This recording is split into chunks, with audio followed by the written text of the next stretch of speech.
여러분 안녕하십니까? YTN 뉴스나이트입니다.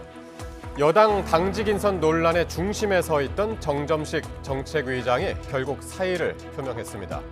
당 분열을 막기 위해 결심했다고 했습니다. 한동훈 대표 입장에서는 한시름 놓은 건데 의원총회 추인을 받아야 하는 후임 인선 과정도 녹록치 않아 보입니다. 불법 파업에는 손해배상이 특효약이다. 어제 고용노동부 장관으로 지명된 김문수 후보자의 2년 전 발언입니다. 대화와 타협으로 사회적 공감대를 형성해야 할 적임자냐는 논란 속에 김 후보자는 오늘부터 인사청문회 준비에 착수했습니다. 잠시 뒤 포커스 나이트에서 짚어보겠습니다. YTN 뉴스 나이트 먼저 헤드라인부터 보시겠습니다.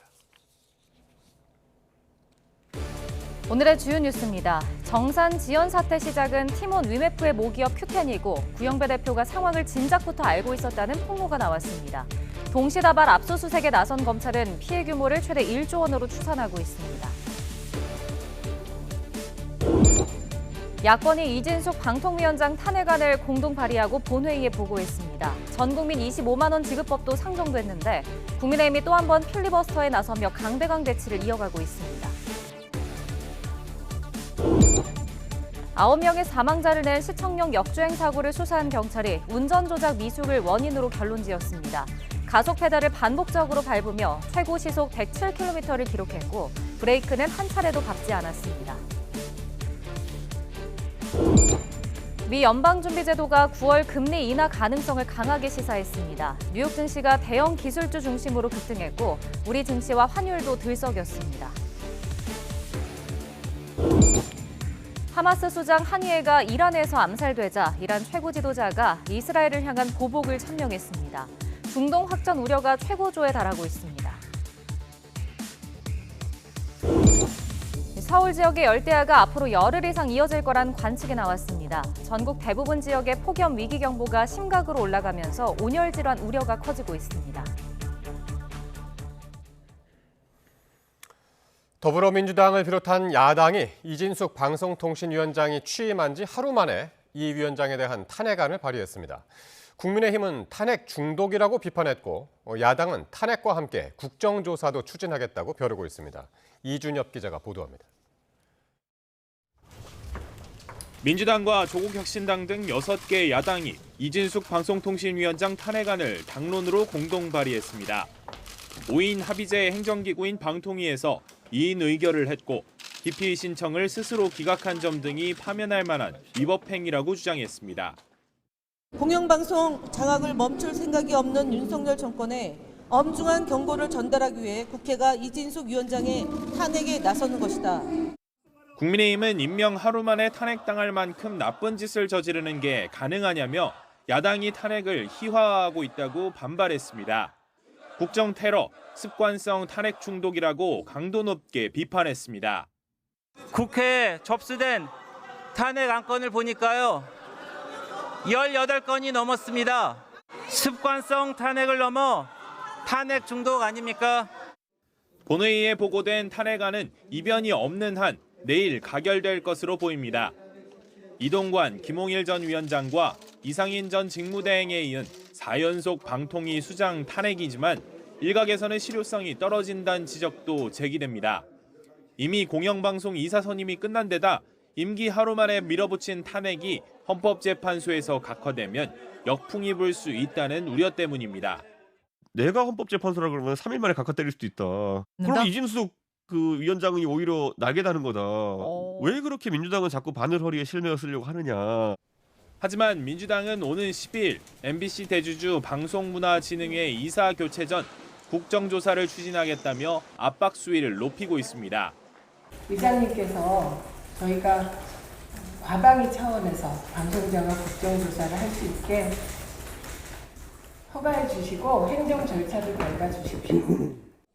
전임자들과 달리 이진숙 위원장은 끝까지 버틸 거라는 관측도 나오는데 윤석열 대통령은 이 위원장에게 임명장을 수여하며 고생이 많다고 격려했습니다. 탄핵안이 가결되면 이 위원장은 곧바로 직무가 정지되고 방통위 역시 당분간 파행이 불가피할 것으로 보입니다. YTN 이준엽입니다. 국민의힘 한동훈 대표 체제 출범 이후 거취 여부를 놓고 논란이 이어져 온 친윤계 정점식 정책위의장이 사의를 표명했습니다. 정 의장은 당의 분열을 막기 위해 물러나는 게 맞겠다는 생각을 했다고 사퇴 배경을 설명했습니다. 김다연 기자입니다. 거취를 두고 줄곧 말을 아껴온 국민의힘 정점식 정책위 의장. 기자간담회를 자처해 사의의 뜻을 밝혔습니다. 추경호 원내대표와 많은 의견을 나눴고 당의 분열을 막아야 한다고 생각했다며 결심 이유를 전했습니다. 결국은 당의 화합과 그리고 2년 뒤의 시선 승리, 대선 승리가 아니겠느냐라는 측면을 고려해서 오늘 원내대표와 많은 의견 교환을 거쳐서 사퇴를 결심하게 된 겁니다. 이어 당원상 본인의 임기는 1년이고 누구로부터 거취에 관해 이야기를 들어본 적이 없다며 일각에서 제기한 대통령실과의 교감설에 선을 그었습니다. 그동안 친한동훈계를 중심으로 새 지도부 출범과 변화를 명분으로 친윤계 정 의장의 사퇴를 촉구하는 목소리가 이어졌습니다. 침묵이 길어지자 사무총장이 직접 나서 당직자 일괄 사퇴를 공개적으로 거론했고 박정아 당대표 비서실장 역시 새 출발이 늦어져선 안 된다며 결단 필요성을 거듭 부각했습니다. 여기에 한 대표까지 인선은 당대표 권한이라며 공개적으로 사퇴를 요구한 점이 결심의 주요 배경으로 작용했을 거란 관측입니다. 인선은 당대표 권한이죠. 변화하는 모습을 신속히 보여달라는 지난 전당대회에서의 당신과 민심을 따르지 않을 수 없습니다. 나아가 친한계가 띄운 교체론과 친윤계를 중심으로 한 유입론이 맞서는 상황에서 계파 갈등 구도로 인한 정치적 부담 역시 사퇴 결심의 주요 요인으로 꼽힙니다. 정 의장의 사퇴로 급한 불은 껐지만 후임자 선정 등을 두고 갈등의 불씨가 완벽히 꺼지지는 않은 상황. 원내대표와의 호흡은 물론 의원총회 추인 등을 거쳐야 하는 정책위 의장 자리인 만큼 당내 다양한 의견 수렴을 통한 적임자 발탁이 과제로 거론됩니다. YTN 김다연입니다. 국민의힘 한동훈 대표는 국회를 찾은 한덕수 국무총리와 만나 정부와 함께 민생을 최우선으로 하는 민생정당이 되겠다고 다짐했습니다. 한 대표는 오늘 한 총리와 만나 민생에 있어서 총리와 저희는 하나의 팀이라며 반드시 좋은 결과를 내겠다고 말했습니다. 이에 한 총리는 최근 무역 수지와 고용률, 성장률이 호전됐다며 정부가 여러 민생 관련 법률을 내는데 국회의 여러 사정으로 진전을 보지 못해 아쉽다고 말했습니다. 더불어민주당 이재명 전 대표와 조국혁신당의 조국 대표가 국회에서 2시간가량 비공개 회동을 했습니다. 두 사람은 오늘 민주당 당 대표실에서 박찬대 원내대표와 함께 예정에 없던 만남을 진행했습니다. 이 전 대표는 회동 뒤 기자들과 만나 현 정국에 대한 걱정도 많고 서로 협력해야 할 부분이 너무 많아 다양한 분야에 대해 의견을 나눴다면서 조 대표 말씀을 많이 들었다고 밝혔습니다. 조 대표도 지금은 용산발 다중 국정위기 상태라며 이 전 대표와 허심탄회하게 여러 국정위기 상황에 대한 걱정을 나누고 대책을 논의했다고 말했습니다. 티몬과 위메프 정산 지원 사태가 다름 아닌 큐텐 모기업에서부터 촉발됐던 것으로 확인됐습니다. 큐텐에서 근무했던 직원들은 이미 지난해 초부터 대금 지급을 못 받은 판매자들의 항의가 빗발쳤다고 증언했습니다. 먼저 황보혜경 기자의 단독 보도입니다. 해외에 법인을 둔 업체 대표가 큐텐 측에 보낸 메일입니다. 지난해 3월부터 무려 1,000만 엔, 우리 돈으로 1억 원가량이 들어오지 않고 있다며 빠른 정산을 호소합니다. 또 다른 판매자들이 큐텐에 보낸 정산 지연 항의 메일들도 다수 입수했습니다. 지난해 6월에 보낸 메일들인데 5개월째 대금을 못 받고 있다는 내용도 눈에 띕니다. 큐텐 전 직원들은 YTN 취재진에게 이미 지난해 초 모기업 큐텐에서 지연 사태가 시작됐다고 증언했습니다. 23년 2월부터 점점 민원이 들어오기 시작을 했고 5, 6월부터는 정말 민원의 강도가 거세졌었어요. 물건을 떼올 수가 없다. 장사를 할 수가 없다. 파산 위기 직전이다. 지난해 6월 담당 직원이 큐텐 자금팀에 급히 정산을 요청한 미지급 업체만 40곳, 미정산 금액은 우리 돈 25억 원가량입니다. 강성으로 문의를 했다면 일단 그 셀럽도 줘요. 급한 불부터 끄는 걸로 이제 계속 가는 거예요. 회사가 망한 케이스들도 되게 많이 봤고요. 그렇게 그냥 사라졌어요, 셀러들이. 이미 지난해 3월 큐텐 법인이 있는 싱가포르 현지 언론도 큐텐 판매자 정산지연 사태를 보도했습니다. 당시 큐텐 측은 현지 언론에 기술적 문제로 대금 전송이 지연됐다고 답변했는데 지난달 8일 위메프가 정산지연이 시스템 오류라고 밝힌 것과 흡사합니다. 국내 계열사들로 피해가 번지며 걷잡을 수 없이 커지고 있는 티몬 위메프 사태. 무책임한 모습만 보이는 구영배 회장이 이끄는 큐텐의 현금 흐름은 이미 오래전부터 악화 일로를 걷고 있었습니다. YTN 황보혜경입니다. 이런 상황에서도 구영배 큐텐 대표는 지난달에야 사태를 파악했다고 말해 거짓 해명 논란이 일고 있습니다. 큐텐 전 직원들은 판매자들의 항의가 빗발치자 회사 측이 답변 매뉴얼까지 만들어 배포했다며 구 대표가 몰랐을 리 없다고 주장했습니다. 이어서 오동건 기자의 단독 보도입니다. 그제 국회 출석해 처음으로 얼굴을 드러낸 구영배 큐텐 대표. 지연 상황을 내부적으로 인지한 건 지난달 중순 무렵이라고 말했습니다. 미정상 문제에 대해서 언제 처음 인지를 하셨습니까? 회사 내부적으로 인지한 거예요. 저는 7월 한 12일 정도에 보고를 받았습니다. 예. 큐텐 전 직원들은 티몬과 위메프 인수 당시 큐텐이 계열사 재무기능까지 흡수했기 때문에 구 대표가 사태를 몰랐을 리 없다고 반박합니다. 팀원 위메프가 정산이 안 되는 건 당연히 우리 쪽에 알려질 수밖에 없었죠. 이 사태가 이렇게 커지고 나서도 저렇게 거짓말을 하는 걸 보니 정말 어이가 없고 황당했어요. 판매자들에게 매일같이 거센 항의를 받던 직원들이 고통을 호소하자 사측이 답변 매뉴얼까지 만들어 그대로 안내했다고 실토했습니다. 확인 후 순차적으로 처리될 예정이니 시간양해 부탁드린다. 복사 붙여넣기로 벌크로 답변을 하고 6시에 딱 문이 막아버리고 퇴근하고 이런 식으로 거의 1년 반 정도? 판매자 대부분 중국이나 일본, 유럽 등 해외에 법인을 두고 있어 고소나 소송도 여의치 않았는데 큐텐이 이를 악용한 정황도 드러났습니다. 큐텐이 계열사인 위시 판매자에게 보낸 메일을 보면 큐텐은 소송을 걸겠다는 판매자 항의에 싱가포르 법인 주소 등을 안내하며 싱가포르에서 소송하라고 무책임하게 답변했습니다. 이런 가운데 구 대표는 일부 언론에 집을 활용해서라도 운영 자금을 마련할 계획이라고 밝힌 것으로 알려졌습니다. 큐텐 관계자는 사실 확인을 요청하는 취재진 연락에 아무런 답변이 없었습니다. YTN 오동건입니다. 티몬 위메프의 대규모 판매 대금 정산 지연 사태를 수사하고 있는 검찰이 강제 수사에 나섰습니다. 서울중앙지방검찰청 전담수사팀은 오늘 오전부터 사기 등의 혐의로 티몬 위메프 본사 등 모두 10곳에서 정산 지연과 관련한 자료를 압수수색했습니다. 큐텐과 티몬 위메프 경영진의 자택도 압수수색 대상에 포함됐는데 구영배 대표 자택에 대해선 구 대표가 돌아온 오늘 낮 1시쯤부터 압수수색이 진행됐습니다. 이번 압수수색은 이원석 검찰총장의 신속수사 지시 사흘 만으로 검사와 수사관 등 모두 85명이 투입됐습니다. 김병환 금융위원장이 티몬과 위메프 미정산 사태, 금융당국 책임이 있다며 관련 제도를 개선하겠다고 밝혔습니다. 김 위원장은 오늘 새출발기금 간담회 이후 이번 사태 원인에 금융감독원의 감독 부실이 있느냐는 기자들의 질문에 책임에서 자유로울 수 없다고 답했습니다. 이어 현실적으로 제도적인 제약은 있었지만 국민이 어려움을 겪게 된 만큼 책임 있는 자세로 임하고 있다고 말했습니다. 그러면서 재발 방지를 위해 제도 개선 과정에서 관계부처와 차근차근 논의를 진행하겠다고 덧붙였습니다. 미국 연방준비제도가 기준금리를 동결하면서 오는 9월 금리 인하 가능성을 열어뒀습니다. 시장이 반색하면서 주가와 원화 가격은 모두 올랐습니다. 보도에 이영원 기자입니다. 9월 금리 인하를 100% 확신했던 시장은 제롬 파월 연방준비제도 의장 발언에 환호했습니다. 대형 기술주를 중심으로 뉴욕 증시가 급등한 겁니다.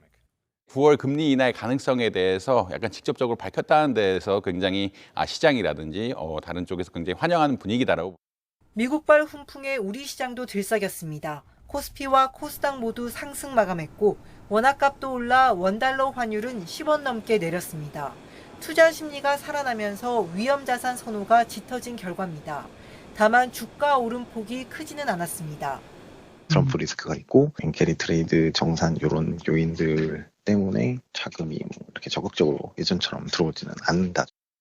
정부도 중동 불안과 미국 대선 등 불확실성이 커지고 있다며 변동성이 확대될 수 있다고 우려했습니다. 특히 한국은행은 이 같은 대외 변수에 따른 원달러 환율 움직임을 주시하고 있습니다. 이에 미국이 오는 9월 금리를 내린 이후에야 우리도 인하 시기를 결정할 것으로 보입니다. 10월 기대감이 커지는 가운데 집값과 가계대출 오름세 등 국내 변수에 따라 인하 시점은 더 미뤄질 수도 있습니다. YTN 이영훈입니다. 전국 180곳에 폭염 위기경보 심각 단계가 발령됐습니다. 서울의 열대야도 11일째 이어지고 있는데 앞으로 10일 이상 더 이어질 것으로 예상됩니다. 보도에 정혜윤 기자입니다. 33도로 웃도는 기온에 습도까지 높아지며 전국이 펄펄 끓는 한증막으로 변했습니다. 오후 3시 현재 경기 용인과 여주, 전남 담양, 강원도 양양 등의 체감온도는 37도 안팎으로 사람 체온과 비슷하거나 높았습니다. 서울도 36도에 육박했습니다. 폭염 위기경보도 섬 지역을 제외한 전국 180곳에서 최고 단계인 심각 단계로 상향됐습니다. 당분간 한낮 체감온도가 35도 이상 오르는 곳이 많을 것으로 예상돼 온열 질환 위험이 커질 전망입니다. 노약자와 어린이, 만성 질환자는 한낮 외출을 자제하고 야외 작업장에서는 한낮 작업을 금지하는 등 각별히 유의하시기 바랍니다. 열대야도 점점 더 심화하고 있습니다. 서울은 벌써 11일째 열대야가 이어지고 있는데 기상청 예보가 나오는 8월 11일까지 열대야가 해소될 가능성은 희박합니다. 이렇게 되면 서울의 연속 열대야 일수는 총 22일에 달합니다. 2018년과 1994년에 이어 연속 열대야 일수 3위를 경신할 가능성이 있는 겁니다. 대기 하층에는 고온 다습한 수증기가 유입되면서 당분간 폭염과 열대야는 지속될 것으로 예상됩니다. 역대 최악이었던 2018년과 비교하면 올여름 무더위는 최고 기온 기록이 경신될 가능성은 낮아 보입니다. 하지만 그때보다 습도가 높아 열대야와 온열 질환의 새로운 기록이 쓰여질 것으로 보입니다. YTN 정혜윤입니다. 9명이 숨진 서울시청역 역주행 사고를 수사해온 경찰이 운전 조작 미숙을 사고 원인으로 결론 내렸습니다. 경찰은 차량 결함은 발견되지 않았고 사고 당시 운전자가 가속 페달만 밟은 것으로 나타났다고 설명했습니다. 특히 인도로 돌진할 때 최고 속도인 시속 107km를 기록한 것으로 조사됐습니다. 이현정 기자가 보도합니다. 시청역 역주행 사고를 수사해온 경찰이 최종 수사 결과를 발표했습니다. 경찰의 결론은 운전 조작 미숙. 사고 기록 장치 등을 분석한 결과 가해 운전자 차모 씨가 주행 도중 가속 페달만 밟았고 마지막 피해 차량을 친 뒤에야 브레이크를 밟은 것으로 나타났다고 경찰은 설명했습니다. 가속 장치나 제동 장치 등 차량 결함은 발견되지 않았다고 말했습니다. EDR 기록상 사고 발생 5초 전부터 사고 발생 시까지 제동 페달이 작동된 적은 없으며 또 차시의 오른쪽 신발바닥에서 나온 자국이 가속 페달과 일치하는 것으로 확인됐고 주행 중에 제동 등도 들어오지 않은 것으로 파악됐습니다. 가속 페달을 최대 99%까지 밟았다 뗐다 반복하며 인도로 돌진한 순간 차량은 시속 107km로 최대 속도를 기록했습니다. 하지만 차 씨는 줄곧 차량 이상에 따른 급발진을 주장해왔습니다. 경찰 조사에서 호텔 지하 주차장을 빠져나오기 전 우두두하는 소리와 함께 브레이크가 딱딱해져 밟히지 않았고 차량이 튀어나갔다고 말했습니다. 특히 역주행 과정에서 핸들을 꺾어 이곳 인도로 돌진한 이유는 울타리를 들이받아 속도를 줄이기 위해서였고 당시 보행자들이 서 있는 모습은 보지 못했다고 진술했습니다. 결국 시민 9명이 숨졌는데 피해자들과의 합의는 이뤄지지 않았고 유가족 모두 처벌을 원하고 있는 것으로 전해졌습니다. 수사를 마무리한 경찰은 차 씨를 구속 상태로 검찰에 넘겼습니다. YTN 이현정입니다.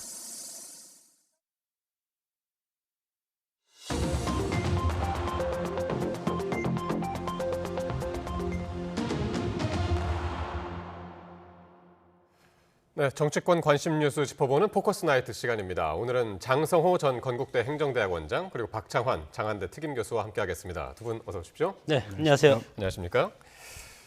네, 한동훈 신임 대표 측으로부터 거취 압박을 받아오던 친윤계 정점식 정책위의장이 오늘 자진 사퇴했습니다. 관련 발언들 먼저 듣고 이야기 나누겠습니다. 인선은 당대표 권한이죠. 저는 우리 당이 변화해야 되고 변화하는 모습을 신속히 보여달라는 지난 전당대회에서의 당신과 인심을 따르지 않을 수 없습니다. 시간부로 국민의힘 정책위 의장직에서 사임하고자 합니다. 앞으로 의원총회의 추인을 받아서 선출된 부임 정책위 의장께서 주경호 원내대표와 함께 국민의힘 국회의원들을 잘 이끄셔서 2년 후에 있을 지방선거 그리고 3년 후에 있을 대통령 선거에서 꼭 승리하여 정권 재창출의 기틀을 마련해 주시기를 기대합니다. 결국은 우리 당의 분열을 막기 위해서는 제가 사퇴하는 게 맞겠다라는 생각을 가지고 오늘 이 자리를 마련하게 되었습니다. 그 이전에는 제가 어느 누구로부터도 저희 거취에 대해서 이야기를 들어본 적이 없습니다. 네, 정점식 정책위의장, 당의 변화와 민심을 강조한 한동훈 대표 발언 이후에 결국 자진 사퇴를 했습니다. 우회적 압박 전략이 통했다고 봐야 되나요? 글쎄 이것을 저는 이제 압박 전략이라고 할 수도 없고 길게 봐야 된다고 봅니다. 뭐 근본적으로 보면은 집권당이 성공해야 되지 않겠습니까? 그렇기 때문에 비대위 취재를 내리고 당대표 선거를 치열하게 치러서 한동훈 당대표가 당선이 됐고 한동훈 당대표로 하여금 변화와 당 쇄신의 드라이브를 걸어야 된다는 것이 당원과 민심에 기반한 명령이다 이렇게 생각을 하기 때문에 뭐 정점식 정책위 의장이 처음에는 사퇴할 의사가 없었던 것처럼 보였지만 오늘 일단 자진 사퇴를 하지 않았습니까? 그것은 운영의 묘를 살리고 집권당을 살리기 위한 그리고 선당후사 정신으로 물꼬를 튼다. 이런 핵심적인 키워드가 있고 물론 관행이라든가 상식으로 보면은 새술은 새부대에 담는다 이런 말들도 있고 그리고 통상적으로는 다 일괄 사퇴 그런 것이 이제 옳다고 생각이 들지만 이 정책위 의장은 사실은 원내대표와 대표가 협의를 해서 그리고 의원총회에서 추인을 하고 그 다음에 당대표가 임명하는 절차를 거치기 때문에 절차가 있는 겁니다, 사실. 그래서 정점식 정책위 의장이 오늘 사퇴를 하지 않았다면 이것이 한참 갈 수밖에 없고 그렇기 때문에 뭐 좀 전에 제가 말씀드렸지만 선당후사 정신도 있고 그리고 최근에 그 청와대에서 대통령과 만난 이후에 저녁에 추경호 원내대표, 정진석 비서실장, 송철호 정무수석이 한동훈 대표와 만나서 그때 이제 그런 말이 오갔다고 그러지 않습니까? 유임 포용 이런 말이 오갔기 때문에 이것이 언론을 통해서 퍼져나가니까 혹시 이것이 대통령의 당무계 입으로 더 퍼질 가능성이 크기 때문에 정점식 의장은 선제적으로 본인이 사퇴 카드를 던졌다고 봅니다. 그렇군요. 선당후사의 정신을 가지고 사퇴를 결심한 것 같다라고 이제 말씀하셨고 어떻게 보셨습니까? 그러니까 저는 뭐 버티다가 험한 꼴 당하기 전에 이제 그만둔 거다 이렇게 봐야 될 것 같아요. 뭐 우회적 압박이 아니라 대놓고 압박했죠. 안 물러나니까 신임 사무총장이 일괄 사퇴하는 게 당연한 거 아니냐 이런 식으로 사실은 얘기한 건 거의 대놓고 물러나라는 얘기였어요. 우회적이 아니었다. 네. 그리고 이미 정점식 정책위장이 저는 이게 개인적인 결정이 아니라고 봅니다. 물론 최종 결정을 본인이 했는지는 모르지만 이게 바로 당대표가 새로 뽑히고 난 다음에 바로 사퇴를 했다면 개인적 결정이 맞지만 지금까지 버텼잖아요. 버틴 이유는 딱 하나예요. 친윤계나 용산이 어떻게 생각하는지. 지금 이 갈등이라고 하는 게 인사권 논란이 정책위 의장이 지금 소위 말해서 친한계가 지도부의 과반을 차지하느냐 못하느냐 이게 핵심 변수 아닙니까? 그런데 그것을 버티지 않고 있었다라고 하는 것은 친윤계나 용산의 시그널이 뭔지를 갖다가 스스로가 정치적으로 판단을 한 거예요. 그래서 버텼는데 상황이 이제 이렇게 가다가는 총선에서는 국민들한테 외면당해, 전당대회에서는 당원들한테 외면당해. 만약에 이것이 의총까지 갔다. 그리고 의총에 갔을 때 과연 당대표의 뜻을 거스르면서 정정식 의장을 계속 유임시킬까요? 결국은 한동훈 대표가 원하는 정책 의장으로 바뀔 수밖에 없거든요. 예. 그렇게 되면은 심지어 의총마저도 용산에 등을 돌리는 결과가 나오게 돼요. 예. 이런 사태를 막기 위해서 결국은 사퇴를 할 수밖에 없었다. 이렇게 보는 게 맞겠죠. 알겠습니다. 일단 정점식 위원장의 본인의 뜻이 아니었던 것 같다라고 지금 말씀하셨는데 그래서 네. 지난번에 이제 아까도 말씀하셨습니다만은 윤 대통령하고 네. 한동훈 대표의 회동 네. 그때 말했던 윤 대통령의 이야기가 지금 다시 재조명되고 있는데 당직 개편 알아서 하시라 그 얘기를 하면서도 뭐라고 했냐면 정치는 이제 사람이 중요한데 네. 폭넓게 포용하는 게 중요하다 이렇게 얘기를 해서 이게 어디에 방점이 있느냐 이걸 두고도 상당히 논란이었습니다. 어차피 한동훈 대표와 윤석열 대통령은 한 몸입니다. 한쪽이 실패하면 다 실패하게 돼 있습니다. 그렇기 때문에 여러 가지 상황으로 보면은 한동훈 대표가 잘 되고 당을 잘 이끌는다는 것은 당을 하나로 뭉치는 작업이 필요하지 않습니까? 예. 그런 것이 이제 통합이라는 건데 당내 통합이 상당히 중요한데 만약에 누구를 내친다 그러면 그때부터 이미 적은 아니지만 반대쪽으로 돌아설 가능성이 상당히 크지 않습니까? 그런 상황에서 당이 여러 가지 어그러지는 그런 모습을 보이면 대통령으로서도 국민의힘이 단일 대우로 가지 않으면 앞으로 탄핵 정국 계속 있지 않겠습니까? 예, 예. 탄핵 정국이라든가 아니면 뭐 입법해가지고 다시 거부권 정국 계속 있을 가능성이 큰데 재의결할 때 이탈표가 나올 가능성이 상당히 크기 때문에 한동훈 대표한테는 대통령으로서는 당이 분열되지 않고 하나로 갔으면 좋겠다. 예. 이런 것이지 여기에 예. 정점식 의원을 계속 정책위원장으로 해라. 그런 뜻은 저는 아니라고 봅니다.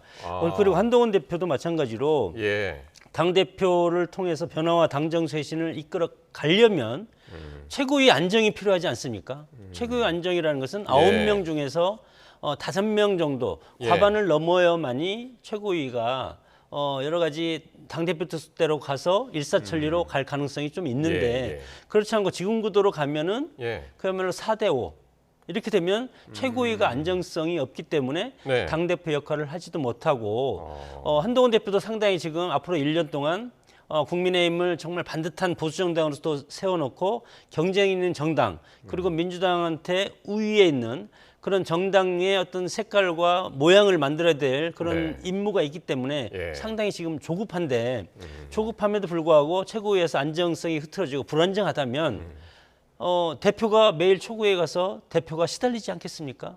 이런 것도 속내가 있기 때문에 대통령이 얘기하는 여러 가지 당내 안정, 포용 이런 것과 한동훈 대표가 얘기한 최고의 안정 이것은 좀 결이 다르지만 그럼에도 불구하고 양쪽 포스터가 다 성공하기 위한 최선의 방법이라든가 퍼즐이 양쪽 다 안정화시키는 거라고 봅니다. 그러니까 누가 정책위의장을 하든 간에 당이 안정되는 것이 중요하고 대통령 입장에서는 당이 안정돼야 된다고 최고위 구성이 뭐 5대 4든 4대 5든 그것보다는 안정된 게 중요했을 것 같다. 하지만 한동훈 대표 입장에서는 최고위에서 9명 중에서 5명이 한동훈 대표 소위 말해서 친한으로 자리매김돼야만이 당을 안정적으로 끌어갈 수가 있다. 그러니까 약간 결이 다른 안정이라고 봅니다. 대통령이 면전에다 대고 신임 당대표한테 당대표 마음대로 인사하지 마세요 이런 말 할 수 있습니까? 당연히 마음대로 하라 그러죠. 근데 문제는 그 다음에 한 말이에요. 폭넓게 포용하는 게 중요하다. 근데 이 말이 딱 걸릴 수밖에 없습니다. 당시에 국민의힘 내부에서 소위 말해서 당대표의 인사권을 둘러싸고 친윤계에서 탕평 요구를 했어요. 탕평이라는 게 뭡니까? 결국은 용산과 친윤계와 각세우지 않게 해라. 그러려면 정책위 의장을 유임하는 게 좋다. 이거잖아요. 결국은 대통령이 포용 얘기를 한 거는 당내 친윤계에서 주장했던 탕평 인사, 유임 여기다 무게를 실은 거죠. 누가 보더라도 유임에 무게를 실은 거고 한동훈 대표가 나와서 그 회동 끝나고 나와가지고 인사권은 뭐 본인에게 있다. 이렇게 얘기를 한 것도 결국은 여기에 대한 본인의 어떤 그 입장을 예. 우회적으로 표명한 거기 때문에 뭐 서로 칼 들고 싸우지만 않았지 예. 그 말 속에는 예. 뭐 한 대표의 인사권을 좀 자제하는 게 어때요라는 얘기고 예. 한 대표는 그래도 저 인사권 할 겁니다. 이렇게 사실은 그 주고받는 윤한 갈등이 그 안에 숨어 있었다 이렇게 보는 게 맞다고 그러니까 봐요. 어쨌든 뭐 오늘 한동훈 대표 측 요구대로 뭐 사퇴는 했지만 좀 깔끔하지 않은 느낌이 뭐냐면 오늘 정점식 위원장이 사퇴 기자간담회에서요.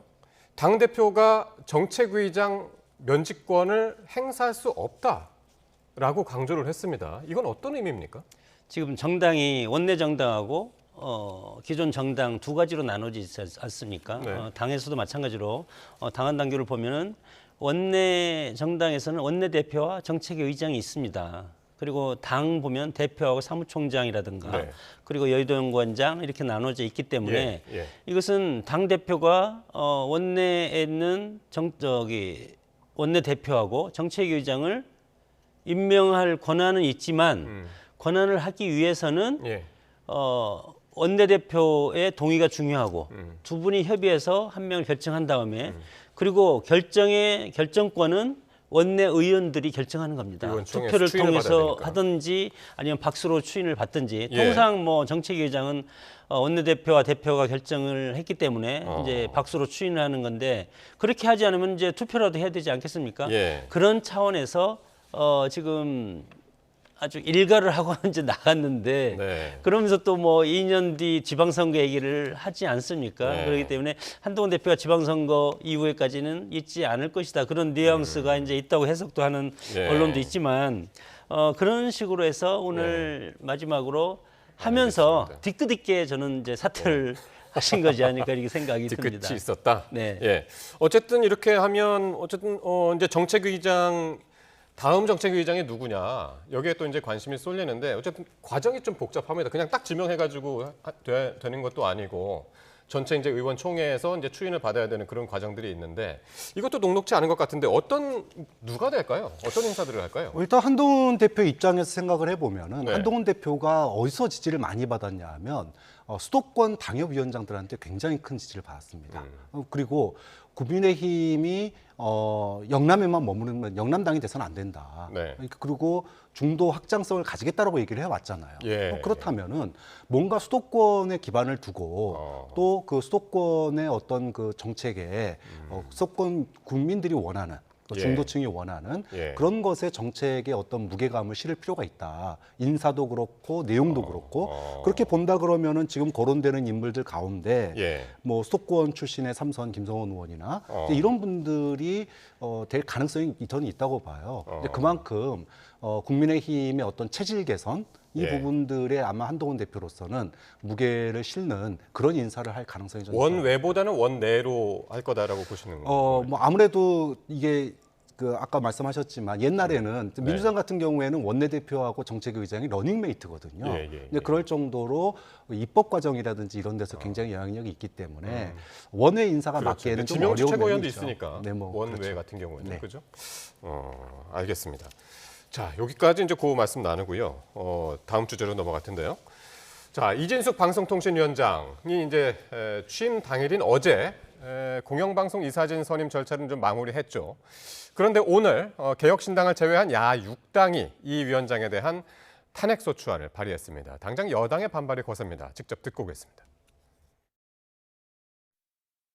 민주당의 습관성 탄핵 중독증은 단 하루도 탄핵을 못 끊을 만큼 매우 심각한 것으로 보입니다.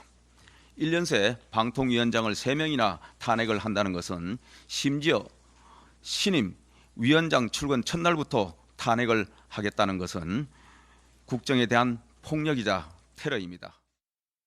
이진숙은 임명되자마자 불법적 2인 구성 상황에서 KBS와 박무진 이사 선임을 강행했습니다. 명백한 불법이자 노골적인 방송 장악 시도이자 민주주의에 대한 폭거입니다. 틈만 나면 자유민주주의를 외치던 윤석열 대통령이 언론 탄압과 방송 장악으로 자유민주주의를 말살하고 있습니다. 예, 이준숙 위원장 취임 하루 만에 사실 임명장은 오늘 받았습니다. 예, 오늘 야당이 이제 탄핵안 발의했는데 어떻게 보십니까? 이제 그 선거라는 게 있지 않습니까? 네. 민주주의에 꽂히고 사실 대통령 선거라든가 국회의원 선거라든가 선거의 목적은 국가기구를 장악하기 위한 그것을 국민들한테 선택받아서 그것을 담보하기 위해서 하는 것이 선거이기 때문에 민주주의의 예. 꽃이라고 하는데 요즘 보면은 이제 민주당이 탄핵을 지금 남발하고 있지 않습니까? 그 윤석열 정부 들어서 18건의 탄핵을 지금 이제 시도하고 있는데 예. 물론 뭐 거기에서 다시 돌아오는 경우도 있고 뭐 다시 중단되는 경우도 있고 그렇게 있지만 자진 사퇴도 하고 그런 경우도 있지 않습니까? 국민에 부여해둔 그런 어떤 절대 다수 의석을 탄핵이라는 국가기구를 장악하는 예. 그리고 국가기구의 어떤 힘을 빼는 그런 데 쓰는 것이 과연 올바른 것인가 이런 것이 이제 전제적으로 저는 생각해 볼 수밖에 없고 예. 물론 민주당 입장에서는 이것이 탄핵의 어떤 수단이라든가 탄핵의 원인이라든가 이런 걸 제공했기 때문에 할 수 있다고 보지만 예. 지금 방송위도 마찬가지로 이동관, 김홍일, 이상인, 이진숙 4명 다 3명을 탄핵을 하려고 상정을 했고 그리고 이진숙 지금 위원장도 지금 상정돼 있지 않습니까? 예, 예. 24시간이면 내일 오후에 예. 탄핵이 이제 결정이 내일 표결한다고 하죠. 표결해서 이제 결정이 이제 될 가능성이 있는데 예. 과연 뭐 물론 탄핵이라는 것은 그 직무수행 중 행한 법과 절차를 위반한 것이 명확해야 되는데 네네네네. 뭐 이진숙 위원장 같은 경우는 지금 하루밖에 안 됐는데 알겠습니다. 하루가 됐는데 2인으로 결정해서 예. 여러 가지 그 이사 교체했다고 해서 예. 그리고 과거에 법화 쓴 것이 이거에 해당될지도 모르겠지만 이렇게 해서 탄핵을 바로 발의해서 결단을 한다는 것이 예. 저는 정말 시대차별적이고 예. 민주당이 한 번 더 생각을 해봐야 되고 나중에 민의 심판을 받을 가능성도 있다고 알겠습니다. 봅니다. 근데 민주당에서는 지금 이 탄핵뿐만이 아니라 국정조사도 검토한다는 거잖아요. 근데 이제 공영방송 이사 선임은 어제로 이제 끝났고 이게 되돌릴 수 없는 상황 아닙니까? 그거는 어떤 의미로 봐야 될까요? 국정조사도 같이 한다는 거는? 일단은 윤석열 대통령이 그동안의 특검이나 또는 이제 법안에 대해서 거부권을 행사할 때 네. 여당이 동의하지 않았다. 이걸 근거로 해가지고 그동안에 거부권을 행사했지 않습니까? 네, 네. 근데 인사에서는 야당, 뭐 민주당뿐만이 아니라 모든 야당이 이 사람은 안 된다라고 얘기를 하는데 임명을 강행을 해요. 참 앞뒤가 안 맞는다라는 생각이 들고 예. 지금 이 그동안의 논란 중에 여러 가지 논란이 있었지만 2인 체제가 과연 맞는 거냐 이런 논란도 있었고 하다못해 학교 법인도요. 인사하려면은 이사회 열고 이사회 열려면 일주일 전에 공지하고 그래야 되는데 네. 지금 중요한 인사를 하는 데 있어서 어떠한 사전 공지도 없이 마치 군사작전 하듯이 지금 저기 인사를 지금 하고 있는 상황이거든요. 예. 그럼 결국은 뭐 방송의 공정성이나 뭐 이런 거는 완전히 뒷전이고 뭐 공영방송 장악에만 몰두된 거 아니냐. 예. 그럼 지금 법으로 할 수 있는 민주당이나 야당이 할 수 있는 거는 일단 탄핵하는 거하고 그다음에 탄핵으로 되돌릴 수가 없으니까 국민들에게 호소할 수밖에 없죠. 국민들에게 호소하려면 지금 벌어지고 있는 방송 장악 과정에서 벌어지고 있는 여러 가지 문제들을 가지고 국민들 앞에 소위 국정조사를 통해서 국민들의 공감대를 이끌어낼 수밖에 없는 거예요. 그러니까 결국은 대통령이 국민의 대표인 국회의 어떤 의사를 존중하지 않으면 국민들에게 호소할 수밖에 없지 않습니까? 야당으로서는 국정조사를 통해서 현재 벌어지고 있는 방송 장악의 여러 가지 문제점들을 소위 공론화를 통해서 압박을 하겠다 이렇게 갈 수밖에 없는 거죠. 그러니까 지금 민주당에서 얘기하고 있는 탄핵 사유가 뭐 여러 가지가 있습니다만 특히 이제 가장 대표적으로 2인 체제 하에서 의결을 강행했다. 편법 운영이죠. 네, 이게 이제 방통위 설치법이 위반된다 이렇게 얘기하고 있는데 이게 어떻게 보시나요? 뭐 법카 대전 MBC 사장 시절의 법카 편법 운영, 그다음에 방송 2인 체제 편법 운영 두 가지가 있지 않습니까? 근데 민주당도 이렇게 했고 그리고 과거에 헌법재판소에서 2인 운영을 해서 승소한 게 수신료 분리징수 있지 않습니까? 이것도 헌재에 올라갔는데 2명이 결정했습니다. 이것이 합헌이라고 이미 결정이 나 있기 때문에 저는 이것은 해당이 안 되는데 해당이 안 되는 걸 알면서도 지금 이것을 탄핵 사유로 올렸고 그리고 또 노무현 대통령 2003년인가요? 2004년 노무현 대통령 탄핵 때 헌재에서 탄핵 기준을 마련을 해놨습니다. 네. 근데 이것은 아니 하루밖에 안 됐는데 예. 그냥 탄핵을 그 2인 운영해서 법을 만들었다. 아니 이사를 해서 뭐 편법으로 이것을 운영을 했다. 네. 그것은 이미 헌재에서 이미 지난번 수신료 분리징수에서 합헌으로 예. 나왔기 때문에 예. 아무 하자가 없는 것이고 예. 그렇기 때문에 지금 이진숙 위원장도 마찬가지로 내일 탄핵을 받고 헌재에서 정당하게 다퉈서 예. 다시 돌아오겠다 그런 취지로 읽힙니다. 예, 그러니까 지금 말씀하신 대로 이진숙 위원장이 다른 앞선 위원장들처럼 이제 바로 사퇴를 하는 것이 아니라 그러면은 한번 헌재의 결정을 한번 받아보겠다. 이제 지금 기다릴 것 같은 그런 분위기거든요. 네. 어떻게 보십니까? 지금 말씀하신 대로 탄핵 요건이라는 건 굉장히 까다롭게 지금 보고 있는데, 네, 가능성 어떻게 보시나요? 좀 민주당에서는 수신료 분리징수 건과는 좀 다른 사안이다. 왜냐하면 이거 이제 인사 문제잖아요. 근데 5인 체제 협의기구가 네. 2인으로 운영된다라는 게 자체가 그리고 그 과정에서 지금 그 관련 서류를 1인 체제에서 했습니다. 이 준비 사항들이 오늘 그러니까 2인 체제가 될 수 있었던 거는 그 전에 1인 체제에서 서류 준비를 해놨기 때문이잖아요. 네. 그러니까 아니 어느 기구가 도대체 예. 1인 체제 하에서 준비 과정 다 해놓고 이 임명하자마자 예. 인사를 행한 거잖아요. 그런 점에 있어서 절차상의 하자가 분명히 있다라는 게 지금 야당의 주장이에요. 예. 그런 점에서 헌재 가더라도 이게 이제 인용될 가능성이 굉장히 높다. 이렇게 민주당에서는 보고 있는 것 같고 예. 그래서 아마 이진숙 위원장이 버티더라도 네. 탄핵 가서 그리고 탄핵까지 이끌어내겠다. 이게 예. 지금 현재 야당의 입장인 것 같습니다. 예, 알겠습니다. 그리고 이제 오늘 국회 본회의에서는 또 전국민 25만 원 지원법 이게 이제 상정이 됐고 곧바로 여기에 대해서 또 이제 여당에서는 필리버스터 돌입했고 내일은 또 노란봉투법. 네. 예.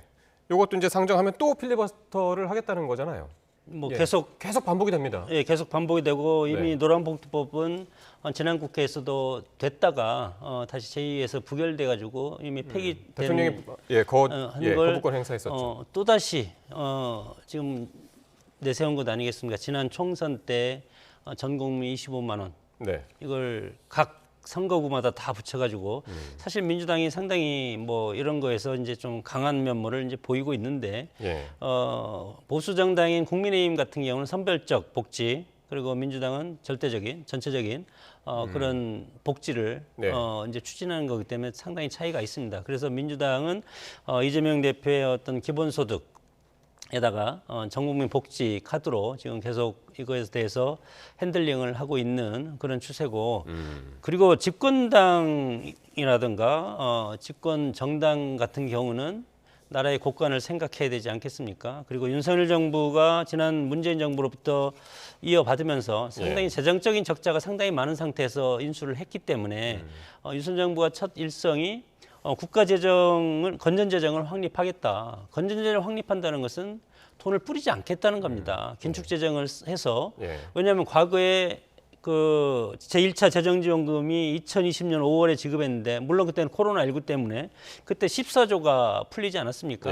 그 14조가 풀린 것이 상당히 인플레이션화 돼가지고 여러 가지 물가라든가 이런 데 상당히 비상이 걸려서 현재까지 내려오고 있기 때문에 윤석열 정부가 상당히 이거에 대해서 고통을 받고 있고 그리고 이번에 25만 원에서 차하위 계층은 10만 원을 더 줍니다. 그래서 4인 가족이면 25만 원이면 한 가구당 100만 원. 네. 그리고 차상위 가구는 140만 원까지 줄 수 있기 때문에 이것이 13조나 17조 이 정도 되기 때문에 지난해 우리 재정 적자가 얼마입니까? 87조 원입니다. 그리고 국가 부채가 지금 50%를 돌파했습니다. 그렇기 때문에 그럼에도 불구하고 그러면 이 13조라든가 14조를 어디서 만들어내냐? 추경입니다. 추경. 근데 지금 우리가 추경은 경기 침체가 아주 심각할 때 하는 건데 우리가 그렇게 경기 침체가 심각합니까? 그건 아니고 물가가 오르고 고금리, 고물가가 있기 때문에 상당히 뭐 여러 가지 중소상인 상공업자들 상당히 어려운 상태는 맞지만 그래도 불구하고 경기 침체가 심각하지는 않기 때문에 추경을 하면 뭐를 발생해야 되냐면 국채를 발행해야 됩니다. 국채를 발행하는 것은 그거 다 우리 후손들한테 빚을 물려주는 것 아니겠습니까? 그러니까 이런 이야기들이 사실 본회의에 올라가기 전에 상임위에서 이런 이야기들이 논의가 되고 이걸 맞추어서 가야 되는데 그런 과정들이 생략되거나 아예 무시되거나 이제 이런 것 때문에 이제 여당에서는 그거를 지금 상당히 달가워하지 않고 이렇게 이제 투쟁 형식으로 가는 거 아니에요? 아니 그게 지난 총선 때 역대 총선 보면 과거에 13대 14, 15대 총선을 보면 여당이 한 140석, 야당이 135석, 130석. 그러면 어느 정도 과반을 넘지 못하면 서로 협의가 되는데 알겠습니다. 지금은 민주당이 108석이니까 협의할 필요가 없는 겁니다. 얘기가 안 되는 겁니다. 그렇기 때문에 그냥 일방 통과 그리고 대통령이 거부권 이렇게 되는 겁니다. 박 교수님. 이게 건전재정 얘기를 하시면 안 되는 게 지금 정부에서 상속세 최고 구간을 갖다가 50%에서 40%로 내리잖아요. 그러면 세입을 갖다가 줄이겠다는 거예요. 아니 걷어들이는 세금을 줄이면서 건전재정 얘기한다는 게 말이 됩니까? 두 번째. 지금 국민들에게 현금 뿌리겠다는 얘기가 아닙니다. 일종의 소비에 경기의 선순환을 이루겠다라는 거예요. 강제적으로 3개월 안에 다 써야 되는 겁니다. 현금 주는 게 아니라 일종의 쿠폰 같은 거죠. 그렇기 때문에 경기의 선순환을 위한 하나의 방법인데 이 방법에 대해서 그동안에 이제 여권이 무시로 일관을 했기 때문에 여기까지 오게 된 거죠. 예, 알겠습니다. 이런 정말 법안의 구체적인 내용을 가지고 뭐 여기서 얘기해봤자 지금 뭐 아무 소용이 없죠, 사실은. 이건 상임위에서 했어야 되는 일인데 참 안타깝습니다. 자, 그리고 새 고용노동부 장관으로 지명된 김문수 후보자 이제 인사청문회 준비에 들어갔습니다. 그런데 김 후보자의 과거 발언들 때문에 과연 적임자냐 논란이 되고 있는데요. 김 후보자 그리고 야권 반응들 한번 직접 듣고 오겠습니다. 제가 노조 출신이고 제 아내도 노조 출신이고 우리 형님도 노조 출신이고 제 동생도 노조를 만들다가 감옥까지 2번 갔다 온 사람입니다. 그래서 반노조다 이런 말을 하는 분은 어떤 분인지 무슨 뜻으로 하시는 말씀인지 묻고 싶습니다. 파업엔 손배소가 답이라고 말씀하셨는데 그 입장 지금도 유지하시나요? 파업을 하는데 손해를 반드시 입게 되고 그 손해에 대해서는 책임을 지는 것이 마땅하다 이런 뜻입니다. 김문수 위원장께서는 경산의 위원장이라기보다는 아스팔트 보수의 일종의 전사처럼 활동을 하신 분이에요. 한마디로 극우 유튜버 그 이상도 이하도 아니셨던 분인데 그분이 어떤 말씀을 하시냐고 하면요. 쌍용차 노조는 자살 특공대라고 야유를 했어요. 그리고 노조는 머리부터 세탁해야 된다라는 보통 사람은 상상하기도 힘든 발언을 하신 분이에요. 그런 분을 어떻게 고용노동부 장관으로 임명하는지 저는 잘 이해가 안 됩니다. 예. 고용노동부 장관 후보자가 반노조, 반노동적이다 이런 지적이 있자 자신의 노동운동 전력을 강조하면서 반박에 나섰는데요. 이거 어떻게 보셨습니까? 저는 김문수 후보자가요. 과연 노동부 장관이 맞냐. 이건 뭐 경영자 장관 아니냐 이런 생각이 들 수밖에 없습니다. 그동안에 뭐 논란이 됐던 발언들이 한두 개가 아니에요. 가장 대표적인 걸로 뭐 무노조에 대해서 무노조 기업에 대해서 감동을 받았다. 아니 세상에 노조가 없는 것에 감동받는 노동부 장관이 있을 수 있습니까? 그러니까 저임금에 감동받고 참 노동부 장관이라면 노동자들의 어떤 그 여건 개선 그리고 임금 개선 이런 것에 더 관심을 가져야 되는데 무노조 저임금에 감동받는 노동부 장관이 과연 무슨 일을 할 것인가 뿐만이 아닙니다. 앞서 손배 얘기가 나왔는데 노조 파업을 사실상 무력화시키고 제한하는 무소불위의 칼로 쓰이는 게 파업하면 손해배상 거는 거예요. 사실상 노동 3권을 가로막고 있는 대표적인 법으로 사용되고 있는데 노동부 장관 후보자가 이거를 앞장서서 손배 카드를 갖다가 적극적으로 옹호한다? 이게 무슨 노동부 장관입니까? 경영자 장관이지. 근데 사실 김문수 후보자를 지명했을 때 사실 야권은 물론이고 노동계의 반발을 예상을 했을 텐데 말이죠. 그 지명을 한 배경은 뭘까요? 최근에 이제 노란봉투법을 위시한 여러 가지 노동계 현안이 많지 않습니까? 그래서 이 현안을 과거에 이제 저 화면에도 나왔지만 20, 30대 노동 현장에서 근무한 어느 뼛속부터 이제 노동자 인식이 있다고 이제 보는 건데 그걸 성장하면서 뭐 정계민문하고 민자당 입당해서 국회의원 3번, 경기도지사 2번 뭐 이런 걸 하면서도 네. 또 뭐 정광훈 목사 손잡고 자유통일당 창당, 과거면 태극기 이런 뭐 이념적으로 네. 과거에 20, 30대 했던 그런 이념의 틀과 반대적인 그런 모습으로 성장하면서 이제 왔기 때문에 네. 이런 사상적인 스펙트럼으로 재단에서 이 노동부 장관 김문수, 인간 김문수에 대한 예. 장관의 자격을 우리가 폄하해서는 안 된다. 저는 그렇게 생각이 들고 네. 지금 뭐 노란봉투법을 지금 민주당이 계속 이것을 다시 통과를 시키고 네. 대통령이 또 다시 이제 제2요구를 할 가능성이 크지 않습니까? 예. 이런 상황에서 이거에 대해서 경제사회노동위원회 위원장도 지금까지 했고 예. 그리고 현 정부의 노동정책과 칼라가 맞다고 대통령은 인식을 하는 겁니다. 네. 대통령이 인식하는 것이 뭐 문재인 대통령 김일성주의자고 윤건영 의원은 종북주의자 이런 것을 보고 했겠습니까? 예. 그런 것은 아니고 우리 윤석열 정부의 알겠습니다. 어떤 노동 정책과 방향을 이해하고 그리고 그것을 대통령 대신 실천해 줄 인물이다. 예. 이렇게 해서 저는 내정을 했다고 봅니다. 예. 그러니까 윤석열 정부의 3대 과제, 뭐 연금 개혁, 교육 개혁과 함께 이제 노동 개혁이 들어가 있는데 그래서 이제 그거를 추진할 가장 적임자다라고 보고 있고 야당에서는 대화 타협에 과연 적임자냐, 이제 그걸 대해서 의심을 하고 있고 말이죠. 지금 이제 어쨌든 인사청문회 준비 작업에 들어갔으니까요. 거기 인사청문회장에서 또 격한 또 논의가 있을 것 같습니다. 두 분 말씀 여기까지 듣겠습니다. 장성호, 박정환 두 분 교수와 함께했습니다. 고맙습니다.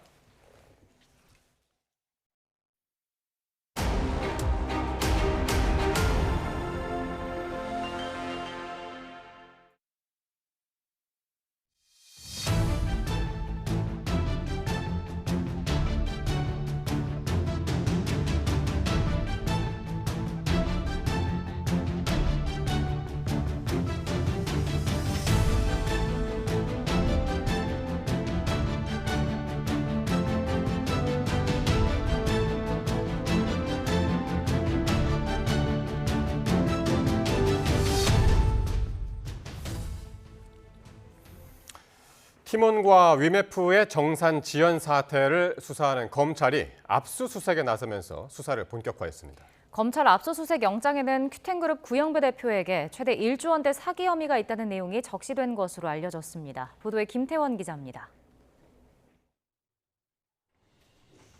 전담 수사팀을 꾸린 지 사흘 만에 검찰이 대대적인 강제 수사에 나섰습니다. 검사와 수사관 등 85명을 투입해 팀원과 위메프, 큐텐코리아 본사, 구영배 큐텐 대표 주거지 등 10곳을 동시에 압수수색한 겁니다. 지난달 26일 금융감독원으로부터 수사 의뢰를 받고 법리를 다져오던 검찰이 본격 수사에 착수한 건데 구 대표에 대한 검찰 압수수색 영장에는 400억 원대 횡령 혐의가 적시된 거로 알려졌습니다. 구 대표는 국회에 출석해 북미 전자상거래업체의 위씨를 인수하는 과정에서 팀원과 위메프 자금 400억 원을 끌어다 썼다고 말했는데 검찰은 팀원과 위메프가 갖고 있던 소비자 결제 대금을 기업 인수 등 다른 용도로 썼다면 횡령이나 배임에 해당할 수 있다고 보고 있습니다. 검찰은 또 구 대표에 대해 사기 혐의도 적용했습니다. 팀원과 위메프가 자본 잠식 상태에서도 역마진으로 상품권 판매를 대규모로 이어왔고 받은 판매 대금을 입점업체에 정산하지 않고 밀린 다른 정산 대금을 치르는 돌려막기를 했다면 사실상 폰지 사기 구조라는 게 검찰 시각입니다. 판매자에게 정산되지 않은 금액은 지난달 25일 기준으로만 2,100억 원대입니다. 정산기일이 다가오는 6월과 7월 거래분까지 포함하면 피해 규모는 최대 1조 원대에 이를 수 있다는 관측입니다. 검찰은 압수물과 금감원이 넘긴 자료 등을 토대로 자금 흐름을 살펴본 뒤 구 대표 등을 피의자로 불러 조사할 방침입니다. YTN 김태원입니다. 대규모 정산 지연 사태를 일으킨 팀원과 위메프의 기업회생 신문 기일이 바로 내일입니다. 각사 대표가 법원에 직접 출석해 회생에 이르게 된 경위 등을 밝힐 예정입니다. 보도에 김다연 기자입니다. 목전에 다가온 팀원과 위메프 기업회생 신문기일에는 각사 대표자가 의무적으로 출석해야 합니다. 신문은 비공개로 진행되지만 초점은 기업회생 가능성에 맞춰져 있습니다. 기업회생이란 재정적 어려움으로 파탄 상황에 놓인 회사가 사업을 이어가는 것이 사업을 청산하는 것보다 낫다고 인정될 때 법원 감독을 받으며 사업을 일으키는 제도입니다. 따라서 회사 현황에 대해 각사가 제출한 답변서를 보고 법관이 추가 신문을 이어갈 전망입니다. 대표 신문사항을 미리 보내줍니다. 회사 현황, 부채, 자산, 매출액 이런 것들 그런 어떤 질문사항이 쭉 있습니다. 양사가 신청한 자율 구조조정 지원, ARS에 대한 신문도 이어질 것으로 보입니다. ARS란 법원이 회생 절차 개시를 보류하고 기업과 채권자들이 자율적으로 협의하도록 하는 제도인데 신문 기일에서는 양사가 어떤 방식의 ARS를 원하는지, 원하는 지원 조치의 내용이 무엇인지 확인할 예정입니다. 법원이 ARS 신청을 받아들이면 양사와 채권자가 자율 협의를 거칠 때까지 길게는 3개월 동안 회생 개시 여부 결정은 보류됩니다. 반대로 ARS가 불발되면 일반적으로 회생 신청 한 달 안에 개시 여부를 판단합니다. 만약 회생이 개시되면 구체적인 계획안을 수립하고 이어지는 절차를 밟게 되지만 개시되지 않으면 양사는 다른 방안을 준비해야 합니다. 파산 가능성도 배제할 수 없는데 이렇게 될 경우 회사는 먼저 세금이나 직원 월급 등을 처리하고 판매자 등에게 빚을 갚게 됩니다. YTN 김다현입니다. 알리익스프레스가 위메프 인수설을 부인했습니다. 알리익스프레스는 오늘 입장을 내고 위메프를 인수할 계획이 전혀 없고 관련 기업과 접촉한 사실도 없다고 밝혔습니다. 이와 관련해서 구영배 큐텐 대표는 일부 매체에 류화현 위메프 대표가 자신의 네트워크를 통해 추진하는 사안이라고 설명한 것으로 알려졌습니다. 한국소비자원이 티몬과 위메프 여행 관련 피해 고객을 대상으로 분쟁 조정 접수를 시작했습니다. 7시간 만에 1,700여 명이 신청을 했는데 이 길도 막막하기는 마찬가지입니다. 이승은 기자입니다. 한국소비자원이 일단 피해 규모가 큰 여행과 숙박, 항공권 관련 피해 고객을 대상으로 집단 분쟁 조정 접수를 시작했습니다. 오는 9일까지 온라인으로만 접수를 받습니다. 접수 개시 7시간 만에 1,700명 넘게 신청했습니다.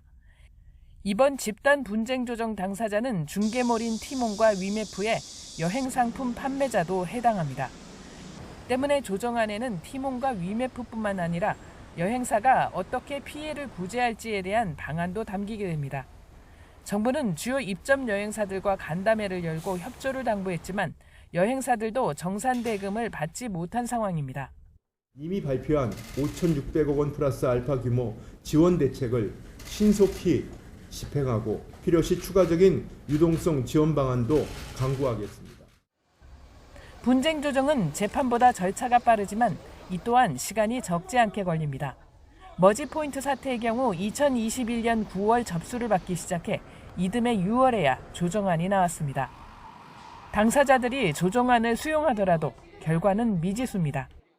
조정안이 성립돼도 결국에 돈이 있어야 그러니까요. 지급을 하게 되거든요. 네. 결국의 문제는 티몬과 위메프, 큐텐이 돈이 있느냐, 지급 능력이 있느냐로 비결될 것 같습니다. 조정안이 결렬되면 민사소송으로 가는 수밖에 없습니다. 머지포인트 사태의 경우 당사자들이 모두 수용을 거부해서 소비자원이 소송을 지원했는데 사태 발생 3년이 지난 현재 1심 판결만 나온 상태입니다. 소송에서 이겨도 결국 티몬과 위메프의 지급 능력이 관건이어서 피해 고객들은 막막한 과정 앞에 놓여 있습니다. YTN 이승은입니다. 티몬 위메프 사태의 파장이 공연계까지 번지고 있습니다. 코로나에서 겨우 벗어난 공연계로서는 뜻하지 않은 돌발 악재, 고민이 커질 수밖에 없습니다. 보도에 박순표 기자입니다. 올해 여름에 열렸던 대중음악 페스티벌입니다. 대규모 야외 공연장에서 공연과 먹거리, 각종 문화행사가 어우러진 복합 축제 상품들입니다. 축제는 성공적으로 열렸지만 정작 기획사는 일부 행사의 입장권 판매 대금을 아직 받지 못했습니다. 앞으로 예정된 행사도 마찬가지입니다. 3개 페스티벌을 티켓을 팔았는데 대략적으로 손해 금액은 한 10억 정도 되는 것 같아요. 10억이란 금액이 작은 금액은 아니지만 그래도 관객을 얻는다는 마음으로 이번 사태를 통해 가지고 저희 티켓을 구매해 주신 분들에게 모두 다 티켓을 보내드릴 예정입니다. 티몬 위메프 사태로 피해를 본 회사들은 대부분 축제 형식의 공연을 만드는 대형 기획사들입니다. 연극과 뮤지컬, 클래식 공연 등은 기존의 예매업체들이 시장을 선점했고 위메프 등은 야외 페스티벌 상품 예매에 주력했기 때문입니다. 작은 공연 기획사들도 대부분 예매와 동시에 바로 대금을 받았고 자체 예매 시스템을 갖춘 대형 공연장도 불똥을 피해갔습니다. 세종문화회관 경우에는 자체 매프 시스템을 갖추고 있어서 위매프로 예매한 관객은 소수인 것으로 좀 파악되고 있습니다. 또한 위매프로 예매한 관객들에 대해서도 관람하시는 데 문제가 없도록 최선을 다해서 노력 중에 있습니다. 하지만 인터넷 플랫폼 기업을 통한 공연 입장권 판매는 이미 일반화된 만큼 사태가 재현될 가능성은 얼마든지 있습니다. 따라서 다른 업종과 마찬가지로 플랫폼 기업의 회계 처리와 대금 정산 방식, 시기 등은 상당한 개선이 필요해 보입니다. YTN 박순표입니다. 장마 이후 연일 찜통더위가 이어지는 가운데 올해 온열 질환으로 응급실을 찾은 환자가 1,200명에 가까운 것으로 나타났습니다. 질병관리청이 집계한 온열 질환 발생 통계를 보면 지난 5월 20일부터 어제까지 전국 응급실 500여 곳이 신고한 온열 질환자는 1,195명으로 집계됐고 특히 어제 하루에만 91명의 온열 질환자가 발생했습니다. 같은 기간 누적 온열 질환자 수는 지난 2018년 이후 가장 많았습니다. 지금 들으신 것처럼 장마가 끝난 뒤에도 폭염의 기세가 꺾이지 않으면서 열사병과 열탈진 등 온열 질환 환자가 급격히 늘고 있습니다. 올해만 온열 질환으로 1,200명 가까이 응급실을 찾았는데 자칫 인명피해로 이어질 수 있는 만큼 각별한 주의가 필요합니다. 백종규 기자입니다. 며칠째 밤낮 없이 찜통더위가 이어지면서 정부는 폭염 위기경보 수준을 심각 단계로 상향했습니다. 심각 단계는 전국의 40% 지역에서 일 최고 체감 온도가 35도 이상이 3일 이상 이어질 때 발령됩니다. 온열 질환자도 급증하고 있습니다. 올해만 온열 질환으로 응급실을 찾은 사람이 1,200명에 가깝고 관련 사망자도 6명이나 나온 것으로 추정됩니다. 앞으로도 역대급 무더위가 예상되면서 온열 질환자가 역대 최대치를 기록할 것이라는 우려가 나오는데 각별한 주의가 필요합니다. 올해 온열 질환자 발생 통계를 보면 야외 작업장과 논밭에서 발생한 온열 질환자가 전체의 절반에 가까웠는데 그만큼 더운 시간대 야외 활동을 자제하는 것이 가장 중요합니다. 또 물을 자주 마시고 야외 활동이 불가피할 경우 책 넓은 모자와 밝고 헐렁한 옷을 착용하면 예방에 도움이 됩니다. 폭염 속 야외 활동을 하다가 어지럼증과 두통, 메스꺼움 등이 느껴지고 증상이 회복되지 않으면 반드시 의료기관을 찾아야 합니다. 특히 체감온도 35도를 웃도는 폭염은 심뇌혈관 질환을 일으킬 위험이 있습니다. 혈전이나 혈관이 막히는 그런 위험이 증가하게 되는데요. 그렇기 때문에 높은 기온에서 장기간 활동하는 경우에는 뇌졸중 등의 심뇌혈관 질환 가능성이 증가합니다. 온열 질환자 10명 가운데 3명 이상은 65세 이상이기 때문에 취약계층 보호자들의 역할도 중요합니다. 어르신들은 재난 문자가 와도 대수롭지 않게 넘기는 경우가 많아 자녀들의 안부 연락이 어르신들의 목숨을 살리는 생명의 전화가 될 수도 있습니다. YTN 백종규입니다.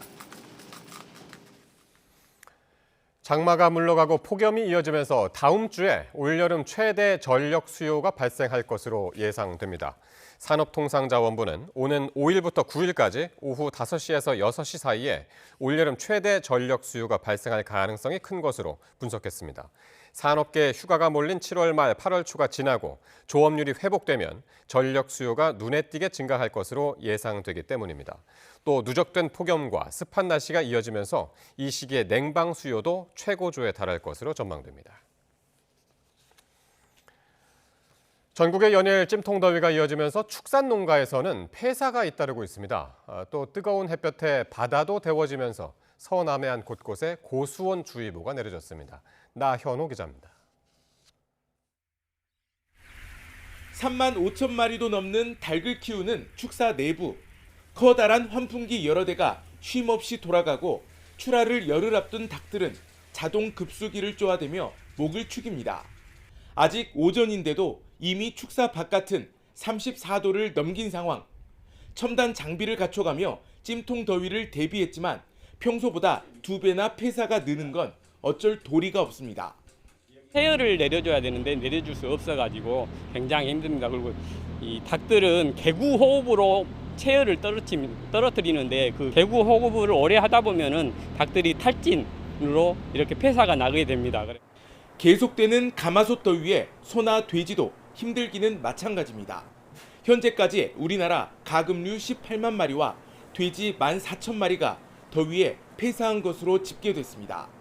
물을 안개처럼 뿌려주고 환기도 틈나는 대로 하지만 걱정이 이만저만이 아닙니다. 전부 다 8월 달에 이제 분만할 소들인데 이렇게 더우면 저 소들이 지금 혹시 유산을 하지는 않을까. 그래서 그냥 수시로 이제 순찰 돌면서. 바다도 펄펄 끓고 있습니다. 이미 제주와 서남해안 곳곳에 고수온 특보가 발효됐고 고수온 위기 경보도 심각 1단계로 상향 조정됐습니다. 고수온 경보가 내려진 전남 한평만입니다. 연일 강렬하게 내리쬐는 햇볕에 수온이 29도를 웃돌고 있습니다. 고수온 상태가 지속하면 양식장 어류 폐사는 물론이고 어획량에도 영향을 줍니다. 그 연승업은 미끼를 사용해갖고 이제 고기를 잡는데 그 먹이 활동 안 하면은 안 잡히죠. 영향이 줄죠. 언제 끝날지도 모르는 찌는 듯한 불볕 더위에 농민과 어민들의 마음도 함께 타들어가고 있습니다. YTN 나연호입니다. 장마가 끝나고 푹푹 찌는 무더위가 찾아오면서 바다와 계곡을 찾는 분들 많으실 텐데요. 물놀이 사고도 잇따르고 있어서 각별한 주의가 필요합니다. 오늘 오전 부산 해운대 해수욕장에서 50대 여성이 사망했습니다. 물놀이 구역에서 안전요원이 배치된 개장 시간이었지만 사고를 막지는 못했습니다. 앞서 어제 전북에서는 계곡에서 물놀이를 하던 30대 남성이 떠내려가는 튜브를 잡으러 가다가 물에 빠져 숨지고 오늘도 60대 남성이 하천에 빠져서 숨졌습니다. 최근 5년간 물놀이 사고 사망자는 122명이었습니다. 이 가운데 약 절반은 본격적인 피서철인 8월에 발생했습니다. 사망 사고가 가장 많이 발생한 장소를 보면 계곡이었고요. 이어서 하천과 해수욕장 그리고 바닷가 순으로 사고가 잦았습니다. 사고가 나는 원인은 수영 미숙이 36%로 가장 많았고 구명조끼를 입지 않는 등 안전부주의도 역시 30%가 넘었습니다.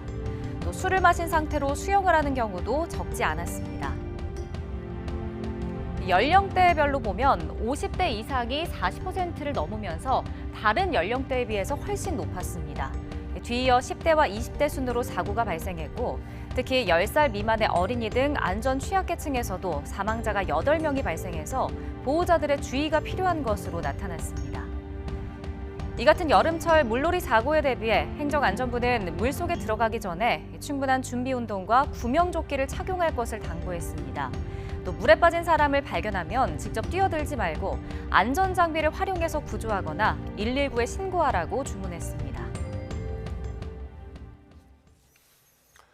일본도로 이웃 주민을 살해한 남성이 구속됐습니다. 영장 심사를 위해서 법원에 출석한 이 남성은 피해자에게 죄송한 마음이 없다고 말했습니다. 경찰은 도검에 대한 긴급 전수조사에 나섰습니다. 배민혁 기자의 보도입니다. 경찰 호송 차량에서 하얀 상의에 검은 모자를 쓴 남성이 내립니다. 얼마 전 일본도로 이웃 주민을 살해한 30대 남성 A씨가 구속영장 심사를 위해 법원에 출석한 겁니다. 범행 동기 등을 묻는 취재진의 질문에는 피해자가 자신을 미행해서 범행했다고 대답했습니다. 마약 검사를 거부한 것은 스파이 때문이라는 등 종잡을 수 없는 말을 이어갔습니다. 범행에 대해선 뉘우치는 기색조차 없어 보입니다. 피해자에 대해 죄송하냐는 질문에 없다고 짧게 답했습니다. 피해자 유족들한테 하실 말씀 없으십니까? 피해자가 미행한다고 생각해서 범행하신 건가요? 네. 평소에도 도검 소지하고 다니셨나요? 아니요. 직장에서 들어와 있었던 게 사실인가요? 마약 검사는 왜 거부하신 겁니까? 조심 스파이들 때문에 안 했습니다. 피해자에게 죄송한 마음 있습니까? 없습니다. 재판부는 증거인멸과 도주가 우려된다며 A씨의 구속영장을 발부했습니다. 또 마약 검사를 위한 A씨 신체에 대한 압수수색 영장도 발부했습니다. A씨는 지난 29일 밤 11시 20분쯤 서울 은평에 있는 아파트에서 범행을 저지르고 체포됐는데 경찰 조사에서도 피해자가 자신을 미행해서 범행을 저질렀다는 취지로 진술한 것으로 알려졌습니다. 이해하기 어려운 범행 동기를 주장하는 A씨가 지난 1월 무리 없이 도검 소지 허가를 받은 것이 알려지며 도검 관리 체계가 허술한 것 아니냐는 지적이 이어졌습니다. 그러자 경찰은 이번 살인사건에 대응한다며 도검 8만여 정에 대한 긴급 전수점검에 나섰습니다.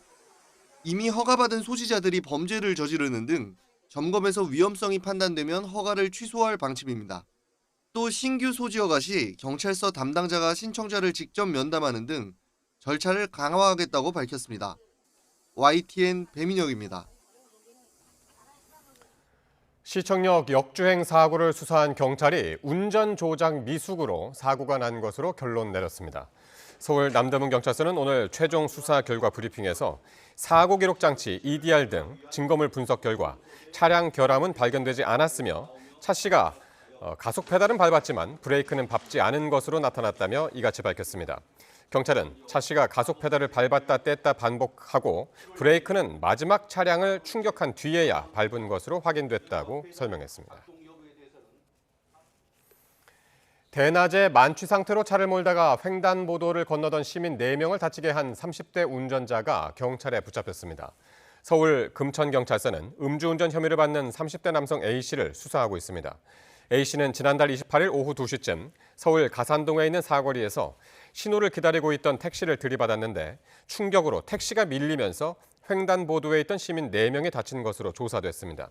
A씨는 사고 당시 혈중 알코올 농도가 면허 취소 수준이었으며 술을 마신 뒤 차를 몰다가 속도를 제어하지 못한 것으로 확인됐습니다. 아파트 지하에 주차된 전기차에서 불이 났는데 진화에 8시간 넘게 걸렸습니다. 지하 주차장에 전기차 진화 장비가 진입하는 것 자체가 쉽지 않았습니다. 표정우 기자입니다. 아파트 지하에 주차된 승용차에서 희뿌연 연기가 피어오릅니다. 순간 폭발이 일어나고 불길이 솟구칩니다. 순식간에 차량 전체가 불길에 휩싸입니다. 지하 주차장 밖으로 시꺼먼 연기가 뿜어져 나오고 아파트 단지는 물론 인근 도로까지 온통 뿌였습니다. 소방대원들은 아파트 고층에 있는 주민들 구조에 나섭니다. 그리고 저는 그게 화재 나는 게 처음 겪어봐서 그게 좀 너무 매캐한 연기가 너무 자욱해가지고 숨을 좀 잘 못 쉴 정도였고, 밖을 보니까 이미 뿌옇게 연기가 거목해 올라오고 있는 상황이고, 이미 1층에는 열기가 지하에서 막 올라오고 있고. 새벽 6시 10분쯤 아파트 지하 주차장에 있던 전기차에서 불이 났습니다. 이 불로 주변에 주차된 차량 70여 대가 그을리고 타는 등 피해를 입었고 주민 20명 정도가 다쳐 병원으로 옮겨졌습니다. 또 200여 명이 구조되거나 대피했습니다. 불은 8시간여 만에 꺼졌는데 이 과정에서 소방관 1명도 부상을 입었습니다. 소방당국은 지하 주차장에서 연기 배출이 잘 되지 않고 공간도 좁아 진화에 어려움을 겪은 것으로 전해졌습니다. 이동식 수조 등 전기차 화재 진압에 효과적인 장비 진입이 어려웠기 때문입니다. 충전시킨 다음에 옮겨놓고 몇 시간 후에 불나는 경우도 많아요. 그래서 전기차는 폐쇄 공간에서 화재가 생긴 이후에는 대책이 마땅치가 않고 화재가 발생하지 않는 예방 차원의 방법이 가장 더 중요하다고 볼 수가 있습니다. 3주 전에도 아파트 지하에 주차된 전기차에서 불이 난 데 이어 비슷한 사고가 반복되면서 주민 불안이 커지는 상황.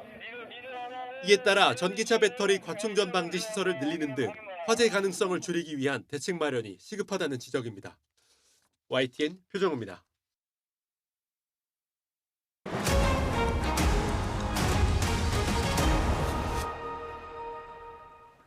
국회에서 5박 6일 방송사법 대치가 끝난 지 이틀 만에 또다시 무제한 토론 필리버스터 전국이 시작됐습니다.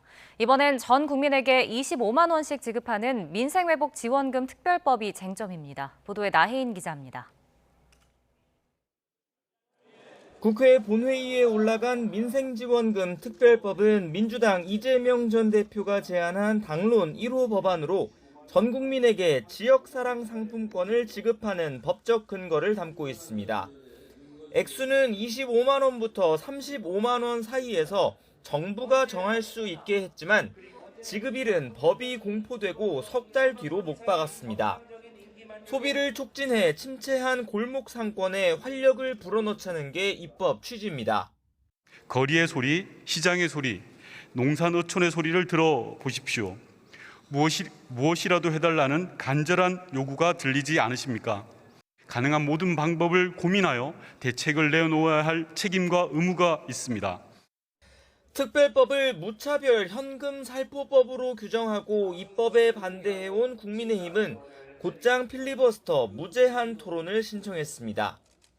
인위적으로 푸는 돈은 경기 부양이 아니라 물가 상승만 부추길 거라며 여론전에 나섰습니다. 세금으로 소득을 인위적으로 높이고 인위적으로 매출을 높여서 경기를 회복시키고 성장을 이어간다는 소득주도 성장, 아니 이번에는 세금주도 성장이 되겠습니다. 입법부가 정부의 예산 편성권을 침해하는 건 삼권 분립을 흔드는 일이라고 반발했지만 방송사법처럼 현실적으로 입법을 막을 방법은 없습니다. 다수 야당은 24시간이 지나는 대로 표결을 거쳐 토론을 종결시킨 뒤 법안을 처리할 계획입니다. 토론 종결 동의가 제출되었다는 점을 말씀드립니다. 24시간이 경과한 후에 무제한 토론 종결 동의의 건을 무기명 투표로 표결하도록 하겠습니다. 여당은 또다시 윤석열 대통령에게 거부권 행사를 건의할 것으로 보입니다. 포퓰리즘의 악영향을 알면서도 밀어붙이는 이 법안들은 결국 대통령 제2호권 행사를 유도해 탄핵 선동에 악용하려는 내일 오후엔 파업 노동자에 대한 기업의 손해배상 청구권을 제한하는 노란봉투법이 본회의에 상정될 예정입니다. 국민의힘은 7월 임시국회 마지막 날인 모레까지 무제한 토론으로 맞설 계획이지만 야당은 다음 주 8월 임시국회가 열리자마자 노란봉투법도 처리한다는 방침입니다. YTN 나hen입니다. 더불어민주당을 포함한 6개 야당이 공동 발의한 이진숙 방송통신위원장 탄핵소추안이 국회 본회의에 보고됐습니다. 탄핵안에는 이 위원장이 본인을 포함해 방통위원 2명만으로 공영방송 이사 선임안을 의결하고 자신에 대한 기피 신청도 기각한 건 위법이라는 내용 등이 탄핵 사유로 담겼습니다. 탄핵소추안은 본회의에 보고된 때로부터 24시간이 지나면 표결에 붙일 수 있어 이르면 내일 본회의에서 가결될 것으로 전망됩니다. 국민의힘은 더불어민주당 등 야당이 이진숙 방통위원장 임명 하루 만에 탄핵소추안을 발의한 것과 관련해 습관적으로 탄핵을 남발한다고 비판했습니다. 추경호 원내대표는 오늘 국회 본회의를 앞두고 열린 규탄대회에서 민주당의 탄핵 중독 금단 증상이 단 하루도 탄핵을 끊지 못할 만큼 극에 달했다며 마구잡이로 무고 탄핵을 거듭하고 있다고 지적했습니다. 압록강 유역 홍수로 큰 피해를 입은 북한 주민들을 위해 우리 측이 구호 물자를 지원하겠다고 북측에 제안했습니다. 북한에 대한 수해 지원 제안은 지난 2012년 이후 12년 만입니다. 보도에 이종원 기자입니다. 대한적십자사가 긴급 브리핑을 열고 수해를 입은 북한 주민을 위해 대북 물자 지원 용의가 있다고 발표했습니다. 북한 매체가 압록강 유역 홍수로 인해 인명피해까지 발생했다고 보도한 지 하루 만입니다. 적십자사는 지원 품목과 규모, 지원 방식 등에 대해서도 협의할 준비가 돼 있다며 북측에 조속한 호응을 기대한다고 밝혔습니다. 우리 측은 북한 주민들이 처한 인도적 어려움에 대해 인도주의와 동포애의 견지에서 북한의 이재민들에게 긴급히 필요한 물자들을 신속히 지원할 용의가 있음을 밝힙니다. 우리 측의 대북 수해 지원은 쌀과 컵라면, 시멘트 등 72억 원 상당이 건네진 지난 2010년이 마지막입니다. 이후 2011년과 2012년에도 우리 측은 수해 지원 의사를 밝혔지만 북한이 무응답으로 일관하거나 거부 의사를 표명해 성사되진 않았습니다. 윤석열 정부 들어선 인도적 차원의 접촉 제안은 2022년 5월 코로나 사태 이후 두 번째로 당시에도 북한이 응답하지 않아 전통문 발송으로 이어지진 않았습니다. 앞서 북한 매체는 기록적인 폭우로 압록강 유역 신의주와 의주 지역 4,100여 가구와 축구장 4,200여 개 면적의 농경지가 침수됐다고 밝히면서 인명피해 사실도 공개했습니다. 용납할 수 없는 인명피해까지 발생시킨 대상들에 대하여서는 엄격히 처벌할 것을 제기하셨습니다. 인명피해 규모는 공개되지 않았지만 상당한 규모일 거란 게 통일부 분석입니다. 통일부 당국자는 지원 주체가 대한적십자사이긴 하지만 남북협력기금이 투입되는 등 사실상 정부 차원의 제안이라고 설명했습니다. 또 국제기구를 통할 경우 시간이 많이 소요돼 직접 지원 방식을 선택했다며 인도적 차원인 만큼 북한의 호응을 기대했습니다. YTN 이종원입니다. 자국 수도에서 하마스 최고 지도자가 암살된 이란이 보복은 의무라며 대응 조치를 다짐했습니다. 이렇게 중동 지역 긴장이 고조되면서 미국 항공사들은 이스라엘행 운항을 중단했고 호주는 레바논 내 자국민에게 철수령을 내렸습니다. 김도원 기자의 보도입니다. 하마스 최고 지도자 하니예의 장례식에 수많은 군중이 참석했습니다. 장례식은 이란 최고 지도자 하메네이가 직접 주관해 대통령에 준하는 예우로 엄수됐습니다. 수도 한복판에서 귀빈이 살해되는 모욕을 당한 이란 지도부는 보복은 의무라며 이스라엘을 겨냥했습니다. 하마스도 이스라엘이 휴전 협상에 진정성이 없다는 점이 입증됐다고 비난했습니다.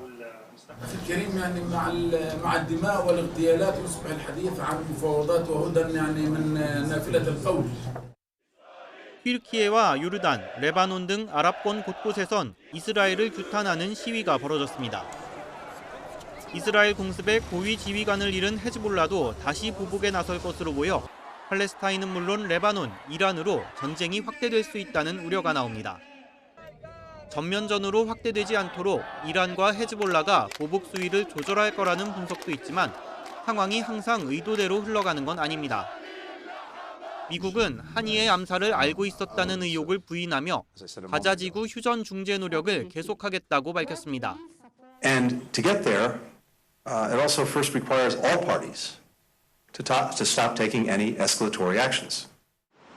중동 지역 긴장이 고조되면서 미국 항공사들은 이스라엘 텔아비브행 항공편 운항을 잠정 중단했습니다. 호주는 레바논에 있는 자국민들에게 철수령을 내렸습니다. YTN 김도원입니다. 중동 정세를 논의하기 위해 소집된 유엔 안전보장이사회 긴급회의에서 이란과 이스라엘 측이 상대방의 책임을 주장하며 설전을 벌였습니다. 주 유엔 이란 대사는 국제법을 위반한 이번 암살 행위는 지역 전체의 갈등을 고조시키고 전쟁을 확대하려는 의도라며 이스라엘에 대한 제재 등을 요구했습니다.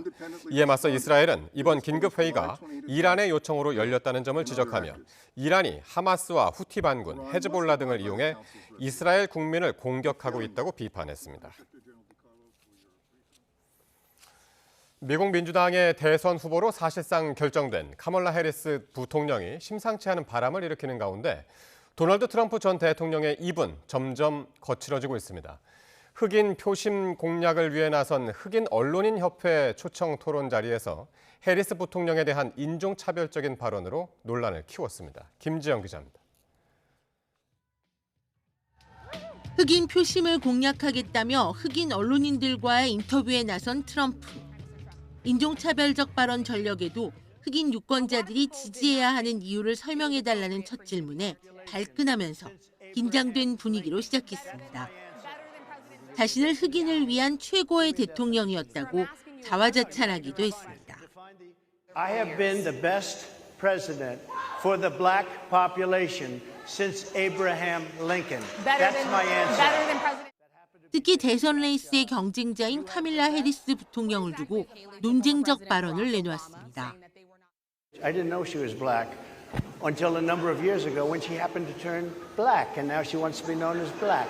So I don't know, is she Indian or is she black? 어머니가 인도인이고 아버지가 흑인인 해리스 부통령은 스스로를 흑인이자 남아시아계 미국인이라고 밝혀왔습니다. 하지만 대선 선거운동을 본격화한 뒤 온라인에서 온갖 인종차별적 공격에 시달려왔습니다. 상대 후보인 트럼프 전 대통령까지 가세하자 백악관 대변인은 모욕적이라며 반발했습니다.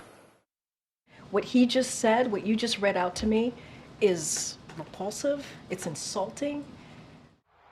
미국 민주당 대선 후보로 사실상 확정된 해리스 부통령은 대선의 승패를 결정할 7개의 경합주 가운데 4곳에서 트럼프 전 대통령의 우위를 보이는 등 바람을 일으키고 있습니다. So the momentum in this race is shifting. And there are signs that Donald Trump is feeling it. You may have noticed. 이르면 다음 주 초 부통령 러닝메이트를 발표하고 동반 유세에 나설 해리스 부통령에 맞서 트럼프 전 대통령의 독설 수위도 올라갈지 주목됩니다. YTN 김지영입니다. 7,000명 넘는 사직 전공의들의 빈자리를 메우려던 수련병원들의 하반기 전공의 모집에 불과 100여 명만 지원한 것으로 집계됐습니다. 정부는 이달 안에 추가 모집을 하기로 했지만 대규모 공백 사태로 인한 의료 현장의 혼란은 불가피해 보입니다. 김주영 기자가 보도합니다. 전국 수련병원의 하반기 전공의 모집 결과가 발표됐습니다. 전체 모집 인원은 7,600여 명인데 1.4%에 불과한 104명이 지원서를 냈습니다. 병원을 떠난 전공의 절대 다수, 그러니까 12,000명이 돌아오지 않겠다는 뜻을 분명히 한 겁니다. 이른바 빅5 병원에도 모두 합쳐 45명만 지원했고 지원자가 한 명도 없는 지방 수련병원들이 속출했습니다. 전공의 공백 사태로 진료나 수술이 줄면서 병원들은 적자에 시달리고 있지만 정부는 딱히 대응책을 내놓지 못하고 있습니다. 복지부는 전공의들에게 최대한 기회를 부여하기 위해 이달 안에 추가 모집에 나설 것이라고 밝혔을 뿐입니다. 대신 의료개혁 특위를 통해 의료 현장의 구조조정에 속도를 내겠다는 의지만 강조하고 있습니다. 전문의 중심 병원으로 가는 그 계획은 여러 번 말씀드린 바가 있는데 전공의가 돌아오지 않는 상황에서 어떻게 이제 추진을 할 거냐, 이 부분은 저희가 비상진료 대책을 이제 운영을 하고 있습니다. 대한의사협회는 정부의 당근책이 전공의들에게 통하지 않은 것이라며 의대 증원 정책 재검토에 나서지 않는다면 어떤 방법도 실패할 것이라고 주장했습니다. 정부의 의료개혁 방안에 대해선 땜질식이라고 비판했습니다. 전문의 중심병원이나 상급 종합병원 구조 전환은 오랜 준비 기간이 필요하다며 간단히 해결될 문제가 아니라고 지적했습니다. 정부는 당장 다음 달부터 전문의 중심병원 시범 사업을 시작할 예정이지만 현장에서 일할 의대 교수도 전공의도 설득하지 못한 탓에 계획대로 잘 진행될지는 의문입니다. YTN 김주영입니다. 코로나19 입원 환자가 4주 만에 5배 이상 증가하자 방역당국이 감염병 예방수칙을 준수해달라고 당부했습니다. 질병관리청은 오늘 국정현안관계 장관회의에서 주요 감염병 발생 동향과 대응 현황을 논의한 뒤 이같이 밝혔습니다. 코로나19 입원 환자는 지난달 첫째 주 91명에서 넷째 주 465명으로 5.1배 늘었고 바이러스 검출률도 6월 넷째 주 7.4%에서 지난달 셋째 주 24.6%로 17.2%포인트 올랐습니다. 우리 경제를 떠받치는 수출이 10개월 연속 증가세를 이어갔습니다. 이번에도 반도체가 큰 힘이 됐는데요. 정부는 이런 기세를 몰아 올해 역대 최대 실적을 달성하겠다는 계획입니다. 보도에 최하영 기자입니다. 반도체 호황에 올해 2분기 역대급 실적을 쓴 삼성전자와 SK하이닉스. 돌아온 반도체 황금기에 지난달 우리나라 수출도 14% 가까이 늘었습니다. 10개월 연속 반가운 소식입니다. 효자 반도체 수출은 112억 달러로 50% 넘게 증가했습니다. 4개월 연속 50%대 성장이자 9개월 연속 상승세입니다. 하반기 전망도 밝습니다. 반도체가 주로 많이 쓰이는 AI 서버라든지 그다음에 AI를 탑재한 PC, 모바일 등 그런 전방 산업의 수요가 크게 늘어날 것으로 보고 있고 양적인 측면 그리고 가격적인 측면에서 모두 다 좋기 때문에 다만 수출 쌍두마차인 자동차는 업계가 여름 휴가에 들어가면서 9.1% 감소했습니다. 여기에 중국과 미국 시장 수출도 호실적에 한몫했습니다. 중국 수출은 21개월 만에 최대 실적을 냈고 미국 수출은 1년째 월별 최대 실적을 새로 쓰고 있습니다. 지난달 수입은 에너지 수입이 확대되면서 지난해 같은 기간보다 10.5% 늘어난 539억 달러로 집계됐습니다. 무역 수지는 36억 달러 흑자로 14개월 연속 흑자 행진입니다. 올해 들어 누적 흑자는 267억 달러로 6년 만에 최대치입니다. 하반기에도 출발이 좋은 만큼 올해 역대 최대 수출 실적 달성에도 한 걸음 더 가까워졌습니다. YTN 최하영입니다. 서울 아파트값이 19주 연속 오름세를 기록했지만 상승폭은 소폭 줄었습니다. 수도권 아파트값 상승폭도 45주 만에 최대를 기록했습니다. 보도에 최도희 기자입니다. 서울 서초구의 한 아파트. 전용 면적 84제곱미터가 지난달 13일 42억 원에 거래되며 신고가를 새로 썼습니다. 서울 강남 3구를 중심으로 신고가 사례가 속출하는 가운데 이번 주 서울 아파트 값은 19주 연속 오름세를 이어갔습니다. 다만 상승폭은 0.28%로 지난주보다 소폭 줄어들며 상승세가 둔화됐습니다. 서울 아파트값 상승세에 힘입어 수도권은 0.16% 오르면서 45주 만의 최대 상승폭을 기록했습니다. 반면 지방은 0.02% 내리며 온도차를 나타냈습니다. 서울의 경우 거래량도 늘고 있는데 지난 6월 기준 서울 아파트 계약 건수는 2020년 12월 이후 처음으로 7,000건을 돌파한 상황. 부동산원은 선호 지역이나 단지 위주로 매수 문의가 증가하는 가운데 주변 단지에서도 상승 거래가 발생하는 등 서울 아파트값 상승세가 지속되는 분위기라고 진단했습니다. 전문가도 공급 물량 부족에 더해 금리 인하 기대감까지 맞물리며 이런 상승세가 쉽게 꺾이진 않을 것으로 내다보고 있습니다. 매도자와 매수자 간의 호가 차이가 워낙 크다 보니까 사려는 사람 입장에서는 약간 주춤하는 모습이 나타나고 있고요. 다만 오름세가 꺾일지 여부는 좀 더 두고 봐야 될 것 같습니다. 이런 가운데 정부는 부동산 시장 및 공급 상황 점검 TF를 열고 투기 수요가 유입돼 주택가격 변동성 확대로 이어지지 않도록 시장 상황을 예의주시하기로 했습니다. 아울러 합동 현장 점검반을 가동해 수도권 전 지역을 대상으로 위법 행위 발생 여부를 현장 점검한다는 방침입니다. YTN 최두입니다. 전국 삼성전자 노조가 파업 25일 만에 현업에 복귀합니다. 전국 삼성전자 노조는 유튜브 라이브 방송을 통해 조합원의 경제적 부담을 줄이고 사측을 지속해서 압박할 투쟁으로 전환할 필요가 있다고 밝혔습니다. 그러면서 오늘부터 5일까지 현업에 복귀해달라고 말했습니다. 이어 장기 계획으로 전환할 때 지속 가능한 게릴라 파업과 준법 투쟁으로 전환하겠다고 설명했습니다.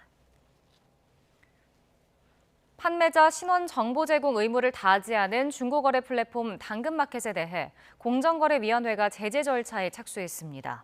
공정위는 당근마켓의 전자상거래법 위반 행위에 대해 시정명령 등 제재 의견을 담은 심사보고서를 발송했습니다. 전자상거래법은 통신 판매 중개자가 소비자 피해나 민원에 대응하기 위해 판매자 이름과 생년월일, 주소, 전화번호 등을 수집해 소비자에게 제공해야 한다고 규정하고 있습니다. 전북대학교 온라인 통합 정보 시스템이 해킹을 당해 재학생과 졸업생 등 32만 명의 개인정보가 유출됐습니다. 대학 측은 보안 취약점을 개선하면서 2차 피해 실태를 파악하고 있습니다. 김민성 기자의 보도입니다. 전북대 학사 업무를 관리하는 통합 정보 시스템에 해커가 처음 접근한 건 일요일인 지난달 28일 새벽. 같은 날 밤 10시 두 번째 시도에서 보안을 뚫었고 약 6시간가량 야금야금 개인정보를 빼냈습니다. 재학생과 졸업생 등 무려 32만 명이 피해를 봤습니다. 바로 홍콩과 일본의 IP를 공유해가지고 지금 들어온 것을 확인했습니다. 어디가 시작인지는 저희가 좀 조사를 해봐야 될 것 같고요. 그거를 위해서 지금 국정원과 다음에 전북경찰청이랑 같이 논의를 지금 하고 있습니다. 대학 측은 이튿날 점심 무렵이 돼서야 피해 사실을 알았습니다. 누가 어떤 목적으로 범행한 건지 아직 단서를 찾지 못했습니다. 전북대는 해커가 통합 정보 시스템의 보안 취약점을 이용했다고 밝혔습니다. 지난달 교육부 주관 대학 정보보호 수준 진단에서 우수 등급을 받았다는데 이런 평가가 무색해졌습니다. 처음에 유출됐을 때는 그렇게까지 크게 와닿진 않았는데 직접 사이트에 접속해서 보니까 70 몇 개의 항목들이 다 유출됐다고 떠가지고 더 심각성을 더 느낀 것 같아요. 대학은 해킹 사실을 홈페이지 등을 통해 공개했습니다. 또 피해 사실 조회 페이지를 만들고 2차 피해 접수 창구를 별도 운영하기로 했습니다. 전북대는 학내 모든 정보 시스템의 보안 절차를 강화해 비슷한 사고가 벌어지지 않도록 하겠다며 머리를 숙였습니다. YTN 김민성입니다. 일본군 위안부 피해자 지원시설인 경기도 광주시 나눔의 집이 후원자들에게 후원금을 돌려줘야 한다는 대법원 판결이 나왔습니다. 대법원은 후원자 이모 씨가 나눔의 집을 상대로 낸 후원금 반환 청구 소송에서 2심 패소로 판결한 원심을 깨고 사건을 서울중앙지법으로 돌려보냈습니다. 재판부는 나눔의 집이 밝히고 이 씨가 받아들인 후원금의 목적이 실제 사용처와 일치하지 않는다며 이런 불일치가 없었다면 이 씨가 후원 계약을 하지 않았을 것이라고 판단했습니다. 윤석열 대통령과 김건희 여사를 명품 가방 수수 의혹으로 고발한 인터넷 매체 대표가 검찰의 수사심의위원회를 소집해달라고 요청했습니다. 서울의 소리 백은종 대표는 오늘 대검찰청 앞에서 기자회견을 열고 이원석 검찰총장이 수사심의위를 열어 서울중앙지검의 수사가 옳은지 가려달라고 말했습니다. 고발인에게는 수사심의위 소집 신청 권한이 없는 만큼 백 대표의 신청은 각하될 가능성이 크지만 법조계에서는 이원석 검찰총장이 직권으로 수사심의위를 소집할 수 있다는 관측도 나오고 있습니다. 윤석열 대통령과 대통령실 직원들의 합창을 풍자하는 영상을 올렸다가 고소당한 가수가 첫 경찰 조사를 받았습니다. 서울 마포경찰서는 저작권법 위반 혐의를 받는 가수 백자를 불러 조사했습니다. 백자는 지난 2월 문화체육관광부 산하 KTV 국민방송에서 올린 윤 대통령과 대통령실 직원들의 합창 영상의 노래 가사 일부를 특검 또 탄핵으로 바꿔 유튜브에 올린 혐의를 받습니다. 백자가 영상을 게시한 뒤 KTV는 영상 삭제를 요청하고 저작권 침해라며 경찰에 고소했습니다. 가정집에서 의료 면허도 없이 보톡스를 놔주고 지방분해나 주름 개선 등 불법 성형 시술을 한 외국인들이 경찰에 붙잡혔습니다. 시술은 물론 기술 전수까지 했는데 이들에게 전문 의약품을 공급한 불법 유통업자도 함께 적발됐습니다. 보도에 윤웅성 기자입니다. 경찰이 가정집에 들이닥칩니다. 방안을 보니 각종 의료기구가 놓여 있고 수납장에는 보톡스 등 미용 의약품이 가득합니다. 아직 사용하지 않은 일회용 주사기도 쏟아져 나옵니다. 33살 베트남 여성 A씨는 이곳에서 면허도 없이 보톡스 주사를 놔주고 지방분해 주름 개선 등 성형 시술을 했습니다. 불법 의료 행위는 지난 2020년 2월부터 3년 넘게 이뤄졌습니다. SNS를 통해 홍보까지 했는데 시중 가격의 절반 정도로 저렴하다는 입소문을 타고 외국인은 물론 내국인도 모여들었습니다. 돈을 받고 불법 성형 시술 교육까지 해 수강생 6명은 따로 업소를 차린 것으로 조사됐습니다. 이 수강생들은 수도권이나 경기도권에 자기 업소를 차려놓고 이제 무면허 시술을 행위를 해왔고요. 또 전국적으로 출장을 다니면서 A씨는 전직 제약회사 직원 B씨로부터 전문 의약품을 공급받았습니다. B씨는 의약품을 수출용으로 구매할 때는 자격 제한이 없는 점을 악용해 해외로 팔 것처럼 서류를 꾸민 뒤 의약품을 사들였습니다. B씨는 재작년 5월부터 지난 4월까지 A씨 같은 무면허 의료업자와 무허가 도매상 등에게 94억 원 상당의 의약품을 불법 유통한 것으로 조사됐습니다. 경찰은 무면허 의료업자 7명과 무허가 유통업자 등 44명을 보건범죄 단속법, 약사법 위반 등의 혐의로 입건했습니다. 또 B씨 사무실에서 보톡스와 마취 크림 등 24개 품목 7,561개 의약품을 압수했습니다. 경찰은 의약품 수출업자에 대한 관리가 강화될 필요가 있다며 앞으로도 의료사고 위험이 있는 의약품 불법 유통에 대한 수사를 이어갈 계획이라고 밝혔습니다. YTN 윤웅성입니다. 일본 전국 곳곳에서 연일 40도에 육박하는 무더위가 이어지며 열사병 환자가 속출하고 있습니다. 일본 관측사상 126년 만에 최고 더위를 기록하고 있는 건데 강한 햇살을 피하기 위한 양산 판매와 수리도 급증하고 있습니다. 도쿄에서 김세호 특파원의 보도입니다. 일본 나고야 등 전국 곳곳에서 낮 최고 기온이 37도에서 39도에 이르는 폭염이 이어지고 있습니다. めっちゃ暑い。夏バテになっちゃって最近全然ご飯食べれなくなって 지난달 29일 도치기현과 군마현 일부 지역에서 40도를 넘어가는 등 지난 한 달은 1898년 이후 가장 더운 7월로 기록됩니다. 또 지난달 22일에서 28일 일주일 동안 발생한 열사병 환자만도 12,600여 명에 달합니다. 학교에서는 냉각수 스프레이기를 설치하거나 양산을 쓰고 등교할 수 있도록 하고 있습니다. 暑いのでお母さんにも熱中症気をつけろって言われて日傘さしてきました。 6일 연속 폭염이 이어진 도쿄 중심부. 길을 건너는 사람들 대부분도 양산을 쓰고 있습니다. 日傘も絶対持ち歩いて欠かせない感じですね。 유례없는 폭염에 양산 수요가 급증하면서 한 구두 가방 수리 전문 업체는 우산과 양산 수리 전담 부서를 따로 신설했습니다. お客様の問い合わせっていうものが本当に年々増えてきました。ニーズの高まりの背景としてはやはり日傘っていうもの自体が大きいかなと思っています。 도쿄에 있는 유명 잡화점의 지난달 양산 매출은 지난해 같은 달과 비교해 3배 가까이 늘었습니다. 일본 기상청은 적어도 이번 달 중순까지 광범위한 지역에서 폭염이 이어질 것으로 내다봤습니다. 이 때문에 뜨거운 햇볕을 피하기 위해 양산을 찾는 사람들의 발길이 꾸준히 이어질 것으로 보입니다. 도쿄에서 YTN 김세호입니다. 인도 남부에서 폭우로 발생한 대형 산사태로 인한 사망자가 계속 늘면서 300명에 육박하고 있습니다. 타임스 오브 인디아 등 현지 매체는 지난달 30일 케랄라주 와야나드 지역 메파티 타운 인근 마을들을 덮친 산사태로 지금까지 최소 288명이 숨졌다고 보도했습니다. 케랄라주 당국은 현지 시각 31일 기준 227명이 여전히 실종 상태라고 확인했습니다. 실종자가 생존해 있을 가능성은 희박해 사망자는 더욱 늘어날 수 있습니다. 중국 견제를 위해 미국과 방위 협력을 강화하고 있는 필리핀이 미국과 함께 남중국해에서 해상 합동훈련을 실시했습니다.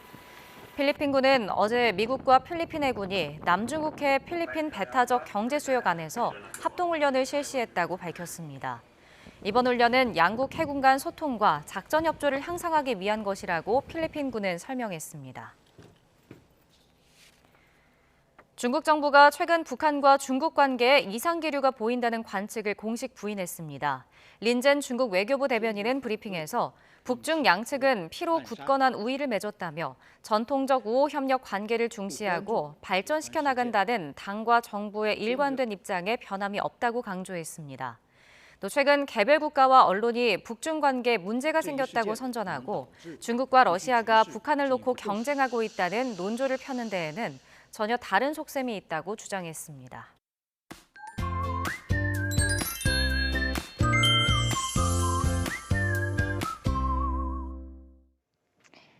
연일 밤낮 없는 더위가 기승입니다. 곳곳에서는 열대야가 열흘 넘게 이어지고 있는데요.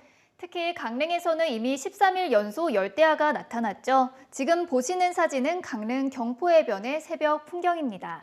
네, 이 밤더위를 이기지 못하고 결국 해변에서 잠을 청하는 모습이네요. 네, 맞습니다. 이렇게 요즘 더위로 밤잠 설치는 분들 많으실 것 같은데요. 사실 우리 몸은 체온이 약 1도 정도 낮을 때 쉽게 잠든다고 합니다. 그래서 요즘같이 열대야가 나타나면 잠들기가 더 어렵겠죠? 네, 이런 열대야 속에서도 숙면을 취하려면 실내 온도를 약 25도로 설정하는 게 좋다고 하고요. 취침 전에는 샤워를 하셔서 체온을 낮춰주시면 도움이 되겠습니다. 다만 온도가 너무 낮아 신체가 추위를 느끼면 오히려 숙면에 방해가 되니까요. 잠든 뒤 한두 시간 후에는 냉방기가 꺼지도록 설정하는 것이 좋겠습니다. 오늘 밤 사이에도 곳곳에서 열대야가 나타나겠고요. 낮에는 찜통 더위가 기승을 부리겠습니다. 내일 서울에는 가끔 비가 내리겠지만 체감온도는 34도 안팎을 유지할 것으로 보이고요. 대구는 무려 37도까지 치솟는 등 사람 체온을 웃돌겠습니다. 비는 내일 새벽 경기 북부를 시작으로 오전에는 그 밖의 중서부 지방으로 확대하겠는데요. 예상되는 비의 양은 5에서 40mm, 또 경기 북부에는 60mm 이상이 되겠고요. 남부 내륙과 제주도에는 오후 한때 요란한 소나기가 지나겠습니다. 다음 주말까지도 열대야와 찜통더위가 계속될 전망입니다. 날씨 캔버스의 신미림, 고은재였습니다.